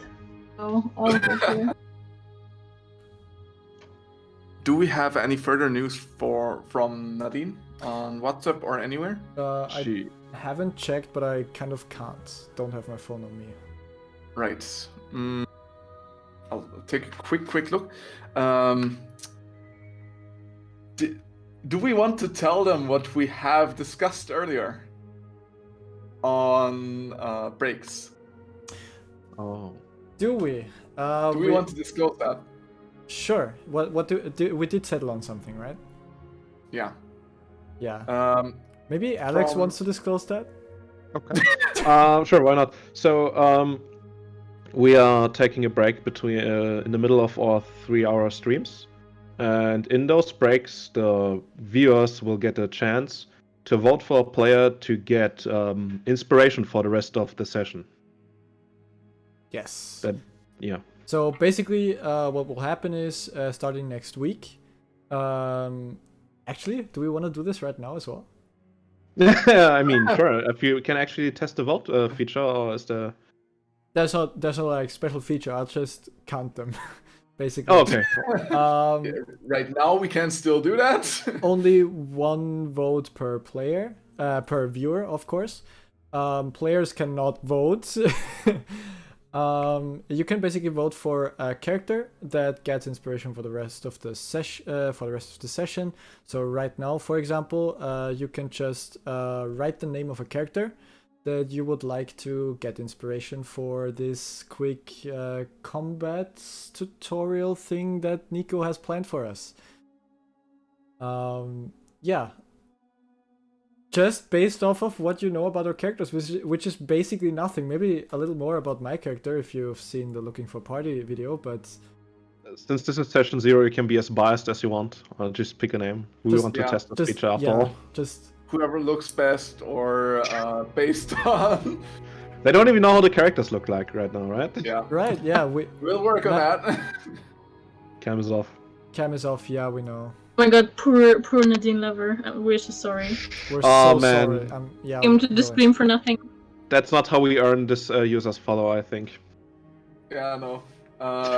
She will probably stream the rest of the evening herself, and we'll all just leave once she's visible again. We won't. But... Oh, there she is. Oh, hey. At least in chat. Doesn't mean she's coming back.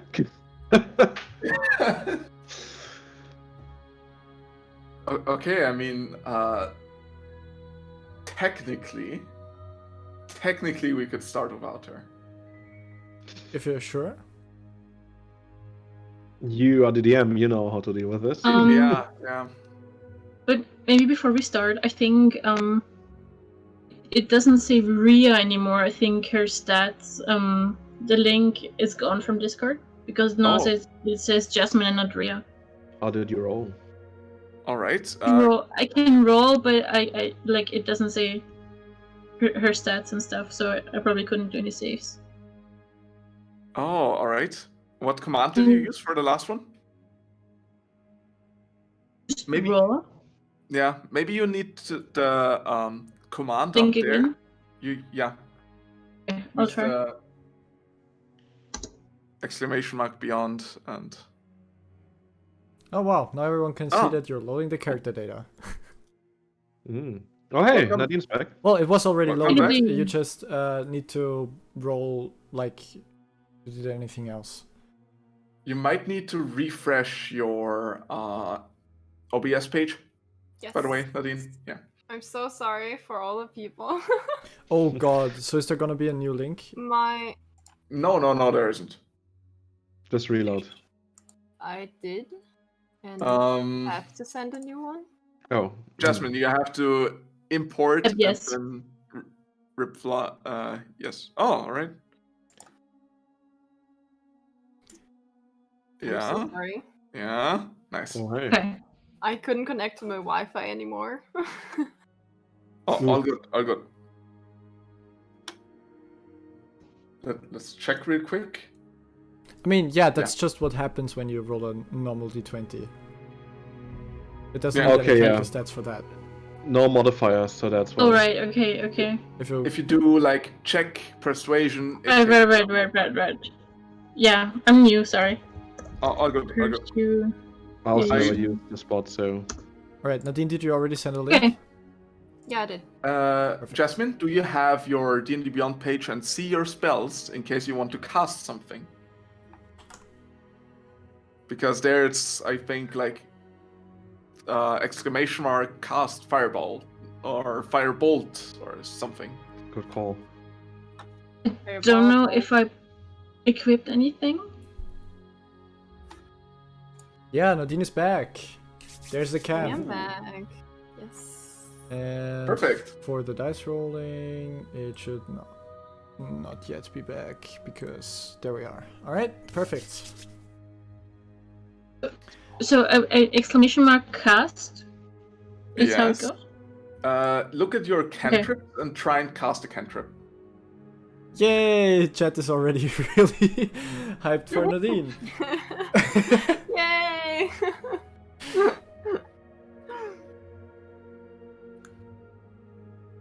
I'm so sorry. Nadine has made it. I came back from the dead. Does that Didn't work. No. Maybe everything No. lowercase, does that make a difference? probably not?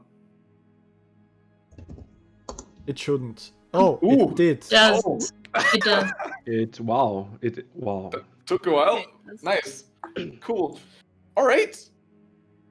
Do you want to try a damaging one? Because I think you'll need that. So that would be if you have a damage cantrip. What? There are damaging cantrips? I mean, yeah, they I are. just got one. Just one. Okay. Wait, what's that cantrip thing you speak of? Oh my god. That's what casual casters do. Ah, it works. Amazing. Alright. Cool. Interesting. Stuff. Oh, Alright, that's it max just- damage, Ollie. Is there a way to disable the effect stuff? Because I mean, yeah, you want to keep it short, but could you not just, make the window bigger? Yeah. Yes and no. Okay. Let's just say no for now. Thanks for clearing that up. Yes or no? Okay. For the full introduction, I will save that for next week. But right now, I'll give you a short few sentences on what your characters have been up to upon coming to Icewind Dale. Let's start with Timothy. All right. You have been following your call, a call to adventure. Yes. I would say he's probably relatively fresh here. Yeah. Probably not for long here because he has been traveling for couple of weeks from his hometown to this place. And well, he's already looking accordingly for someone who has been on the road for that long. And thankfully, he's. Can I cut you off here? Yeah. You're gonna see why. Don't worry. Oh man. But upon receiving your call to adventure and following the vibrations in your hands, which you probably know what that means, and which sounds very suggestive now that I realize it. It just makes sense.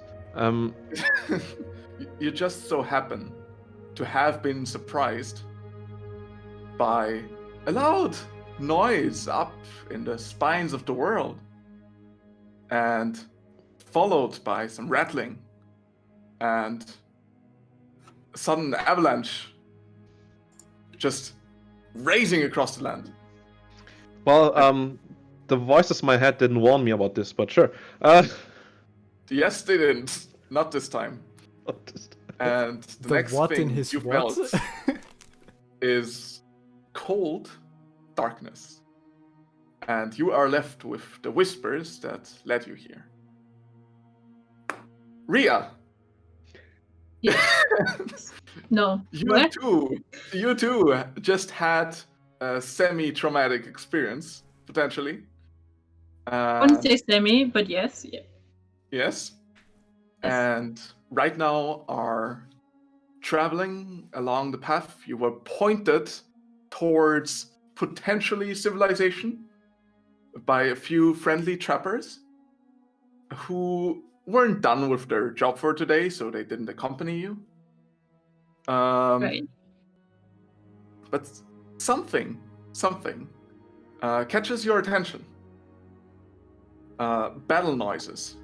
Would you like to describe yourself real quick? Describe myself in what sense? Rhea. What does she look like? Appearance. Sorry. As an ice genasi does, I guess. Very light hair and very light skin. Ice crystals in the air around her. Probably in a bit of rags, clothing-wise. Yeah, as you're carrying yourself across the frozen landscape, mountains to your right, you notice your environment is completely dark. It must be early night, maybe? Or maybe the sun just doesn't go that far. As you already know, since your history has taught you so. So you can be sure you're still in that place. If you know what I mean. And the battle noises you hear, you soon see what they belong to. There are right now 2 Goliaths. Big people from the mountains. Seemingly having been ambushed by a snowy creature that's about as tall as a human. It looks like a malformed snowman with horrible icy teeth. And now is the moment where Arvia and Embrek describe themselves. Get lost, Olaf! Is the Or first... said frosted snowman with a twist. The first thing you hear about... so basically... tall, very muscular build, which might be hard to see underneath all that clothing. Very, winter clothing, very thick. Wearing a wolf's pelt woven into his armor, worked into his armor. And I'm carrying this greatsword that I use to kind of cleave through whatever that creature is that we're up against at the moment. Also, you can see those tattoo-like markings on my face, probably because that would be the only open part of my body that you could see. Yes. Same here. She's for a woman. She's tall. She has kind of grayish, bluish skin. kind of the same tattoos in the face as Embrek. They have similarities. And she's also wearing like snow clothing, and she's holding a staff, and she's like, "Not the snowman again!" All right. To describe the situation, Embrek, you're probably right up in that thing's face. Yes, of course. I am. Ervia, I would picture you 5 feet behind that. So Yes. in total, between you and the snowman, there are about 10 feet. Ria, you get a bit more distance as you have just approached. There is a good 40 feet as you walked by the frozen, walk just next to the hill, and next moment you hear the fighting noises, look over, walk a few more feet, and there they are. You get 30 feet from that snowman, as we'll keep calling it. And everyone please roll initiative. Timothy, you too. Ooh, okay. All right, initiative it is. Christ almighty. What the fuck? Can I... Alright. All right. That's not too bad. It's a good little 10. Why does my rolls look differently? Yours look so edgy. Because you're special. Yeah. Aww. That's why. Okay. And I can think live with I that. think that's a Whee! setting that you can change in Roll20, but I'm not sure. We'll do this off stream, I guess. Yeah. Timothy's still first, but Ria is... Wow. Wow. 14, Oh. 14? Close holy moly. second, right? Let's go. Oof. Oof. Alright. Oh, you had to... Okay. Alright. Timothy. It's cold. And as you awake, it's cold, it's dark. You have your clutches on your sword. You're sure you can wield it. And you feel the snow around you. What do you want to do? You're pretty sure you can make a swing in here. Ooh, okay. But I'm like encased in snow. Yes. Unless there's Though- some... Something seems to be moving, and you see some light flickering, and feel some wind. So you're probably not far below ground, Not far below ground, that's... like Okay. very close. Well, I probably have seen snow in my lifetime, so I think I know it melts when it gets heated.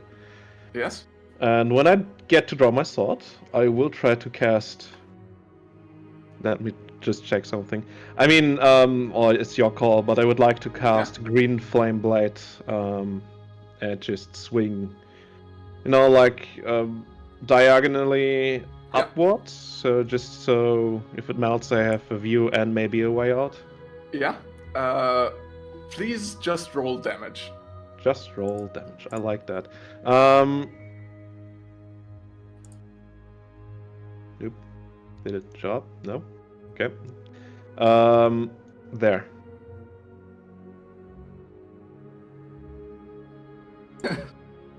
Let's see. Embrek Yes. and Arvia by extension. From in front of the snow golem, you see 30 feet to the side, just having arrived from next to the hill, there is a person, an ice genasi in ragged clothing. And this doesn't distract you really. You're pretty focused on the fight. What seems very weird suddenly, however, is that the inside of the mouth of this snowy monstrosity starts glowing weirdly green. Like there's a flickering. Oh no! Arvia! Quick, get to the side! It breathes fire. What? The monster! as it opens its mouth in an O shape, like. And Ria, from your point of view, you suddenly see a diagonal swing in the back of the snowman creature as a black sword slashes through, clad in flames of green. As a half-elf suddenly lashes out from inside the snowman and probably also takes a step outside and deals damage to the golem. Oh no, it burst a child! You may describe yourself now, Timothy. So Timothy is mostly clad in thick layers of cloth and also a little bit of pelt. But if he doesn't wear his hood, which he usually does, especially in the night and outside, at least around these parts of the world, you would see a pretty normal human-looking face with dark blonde hair, gray eyes, and the only thing that looks really elven-like about him are his pointy ears. All right. Then that was your action. Okay. Well, you described how I free myself from the golem. First out, yes. First out, it's a good call. Is there any height I have to jump down, or is it? No, you're just on the ground. You now, in hindsight, you think that the avalanche pushed you inside the snow golem. That didn't expect the avalanche either. Well, that's the way of life, right? That's how it goes. Yeah, Timothy would just like to build as much distance between him and this thing as possible, then turn around and put his blade between it and him. So you want to gain distance, about how far? How much movement I have left, right? You do have your full movement. Yeah, let's say I do get the distance off, yeah. The 30 feet if I have it. You do get opportunity attack, though. Oh, from the golem that would lash out from whatever just jumped out of him. Well, let's say, oh, damn it, don't make me. Let's say we'll take the risk. Alright. An 8 probably doesn't hit. Oh, thank God. No, it doesn't. Then, Emrek, for a moment, you see something like another hand of ice forming out of the back of the snowy thing, lashing out for the humanoid that just escaped its icy prison. And misses miserably. Alright. So you are now 30 feet away from that thing. And it's Ria's turn. You see this unfolding. And I am visually confused. Oh, As one is. Okay. As everyone is. Okay. Since I would take that the golem obviously doesn't mean friendly. You're pretty sure it doesn't. Yeah. Am I close enough to cast Sacred Flame? How far is the distance on the... I can see it there, I guess. Or not? You are about 30 feet from that thing. So yeah. I think 60 feet is the range. Yeah.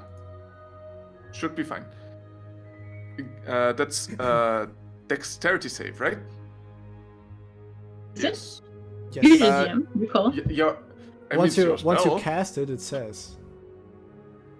Yeah, but your earlier roll for testing was DC 12, so doesn't make it.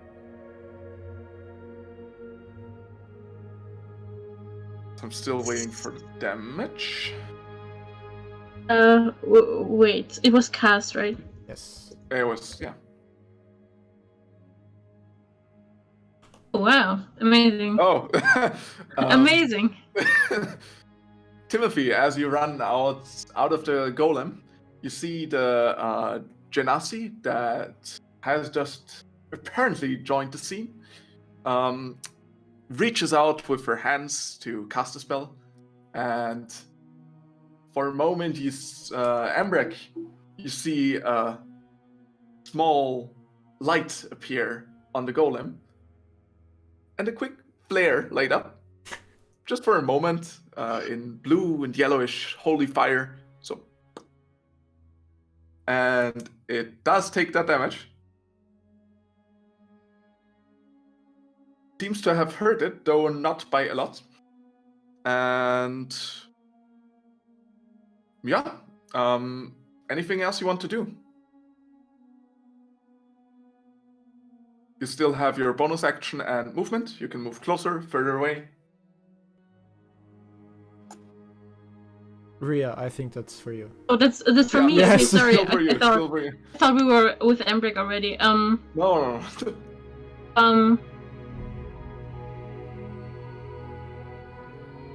I guess further away wouldn't be such a good idea because then I would be too far to cast anything, right?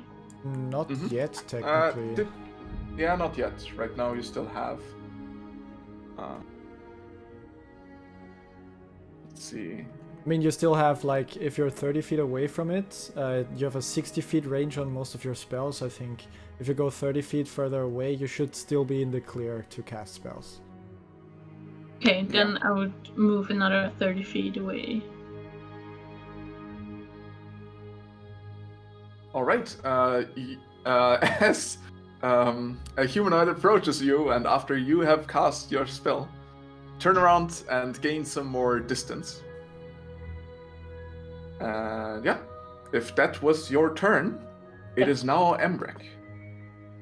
Alright, so I have to make a correction first. It was not a great sword, it was a great axe that I'm That is an brandishing. important distinction. That is a very important distinction. And I would like to use that great axe now and cleave it in twain. We will see if you do that, but you may try. I'd like to attack. That's what I'm saying. Yeah. Alright, so let me roll an attack roll. Now the turn order should work as well. Turn tracker, if you want to turn that on. Alright. So, does a 17 hit? A 17 hits indeed. Alright. That would be 15 points of slashing damage. Jesus. Alright, so the icicles that once formed its teeth have been removed from the cave it would have called a mouth, as it takes 15 points of damage. Alright. Awesome. Take that! Anything else you anything else you want to do? Yeah, why not? I'd like to interpose myself between am I already between the golem and Arvia? I would think so, right? I would have expected so she is 5 Alright. feet behind you and perfect, the golem perfect. is yeah. In that case, I would stay right where I am, and I'm perfectly fine with what's going on. Alright, perfect. Because it is now Arvia's turn. So I have my quarterstaff in hand and my Yes. shield, my little shield. I forgot about that one. And I put away my shield, touch my quarterstaff, and cast Shillelagh, or whatever Shillelagh. it's called. Shillelagh, yes. Shillelagh. Okay. So the wooden staff, the quarter staff you're holding as you cast the spell and glide alongside it, it starts glowing, and everyone present is pretty sure that thing is now magic. Then Alright. I go up to I'm like, excuse me, Ambrek, and then I go to the snowman and I hit it with my quarterstaff. Take it from the other side, maybe. Let's see if you hit it. 23. Oh, wow. Yeah, you hit it. You hit it indeed. Oh, wait, okay. wait.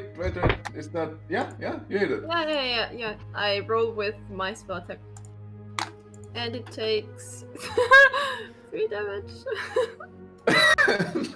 Emrek, as she steps next to you, left or right? Preferences? All right. Right. Yes. Yeah, on his right side, since you're always right. Take Right a there. swing with your now glowing staff of druidic might, and you get a pretty good strike at its head, probably with the goal of shooting it away. Yes. But you almost hit Emrek with the other end, and you're like, ugh! Oh. Look out! That's me over And- there.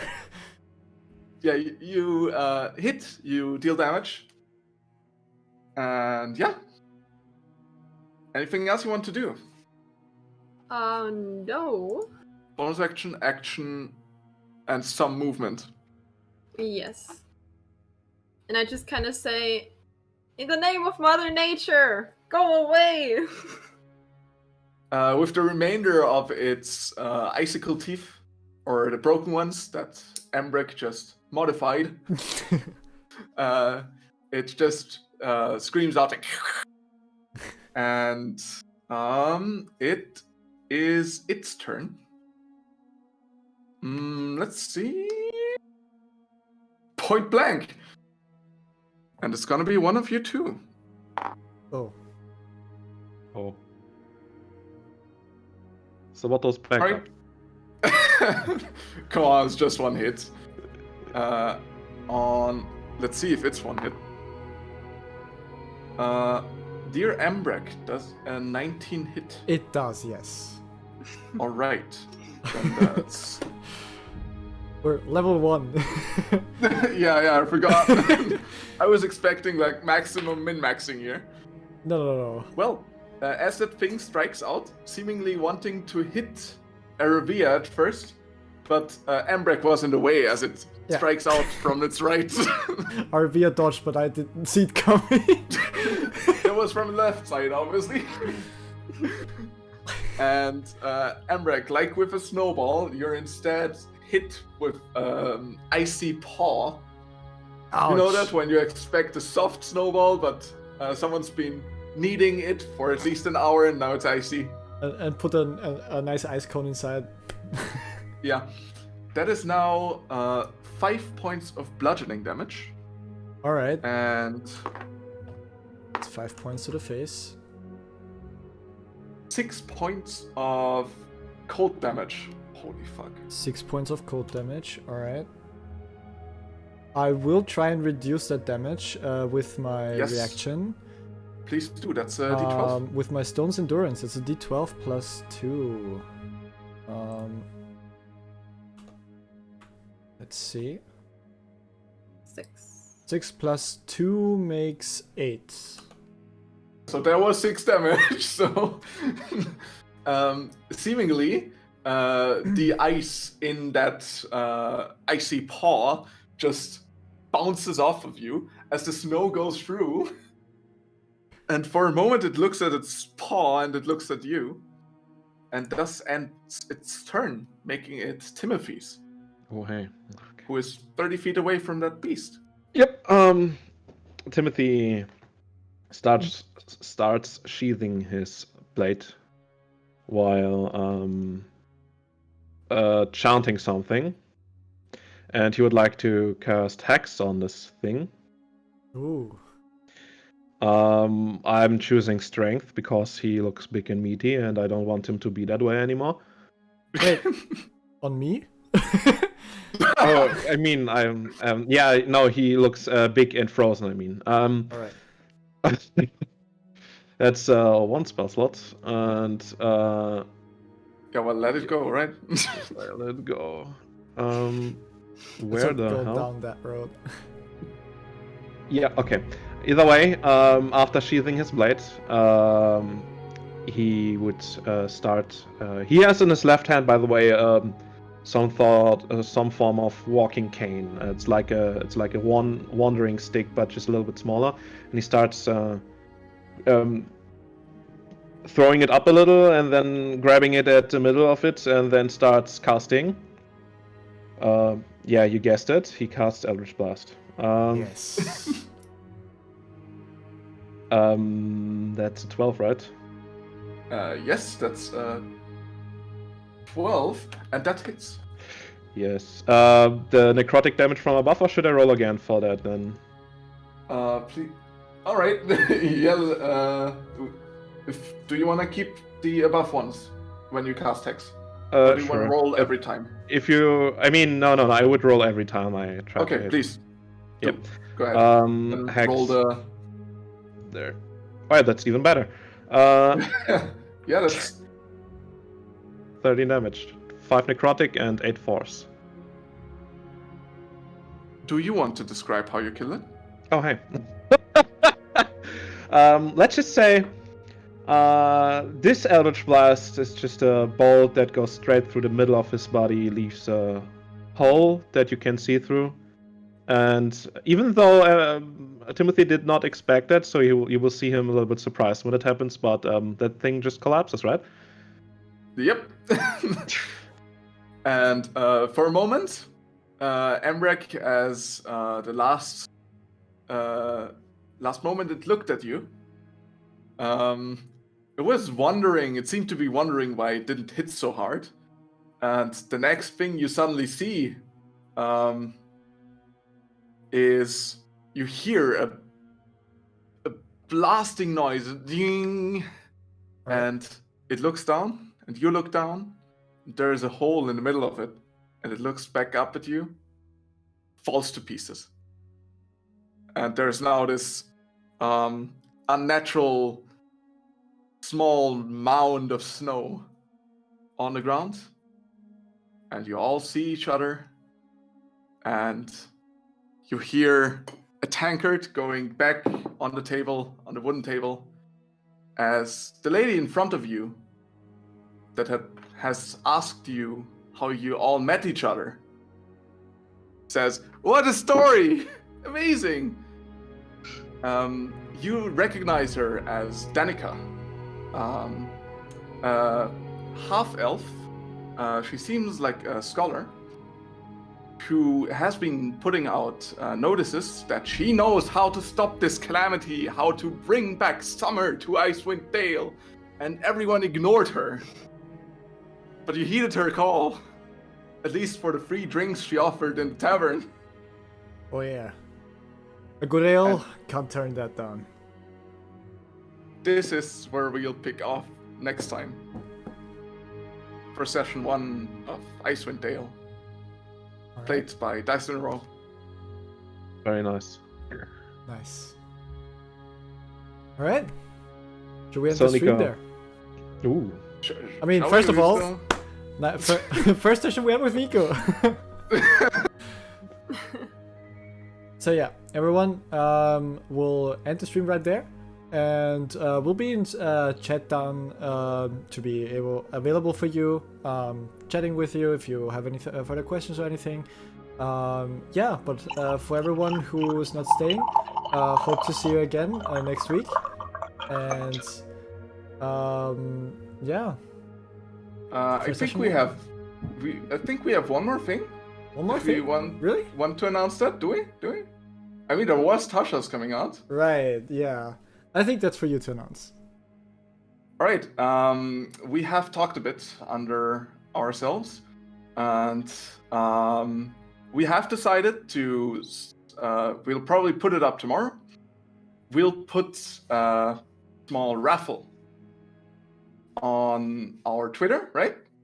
Yes, most likely. Yes. To win a copy of Tasha's Cauldron on dndbeyond.com, now that they have gift codes. If you're interested, tomorrow we'll put up the details, and hopefully we can announce a winner next week. Yes. So basically, to enter, all you need to do is put a comment under that mentioned tweet, and that basically gets you entered for the giveaway, basically. And we will announce the winner next week during the break of our stream. And yeah, good. All the best to all the luck to all of you. And again, disclaimer: this is not sponsored by anyone. Although Although that might be something that they want to change. Hashtag maybe sponsored soon. Probably hashtag probably still not, but There's still space for another logo on the back of this cup. So, anyways, no, yeah. But Right on thanks there. for watching, everyone. We had great fun doing this. I know I have, and I hope you did. And I hope to see you all guys again next week. yes, see you guys. Hopefully, same faces. Bye, guys. Good night. Care.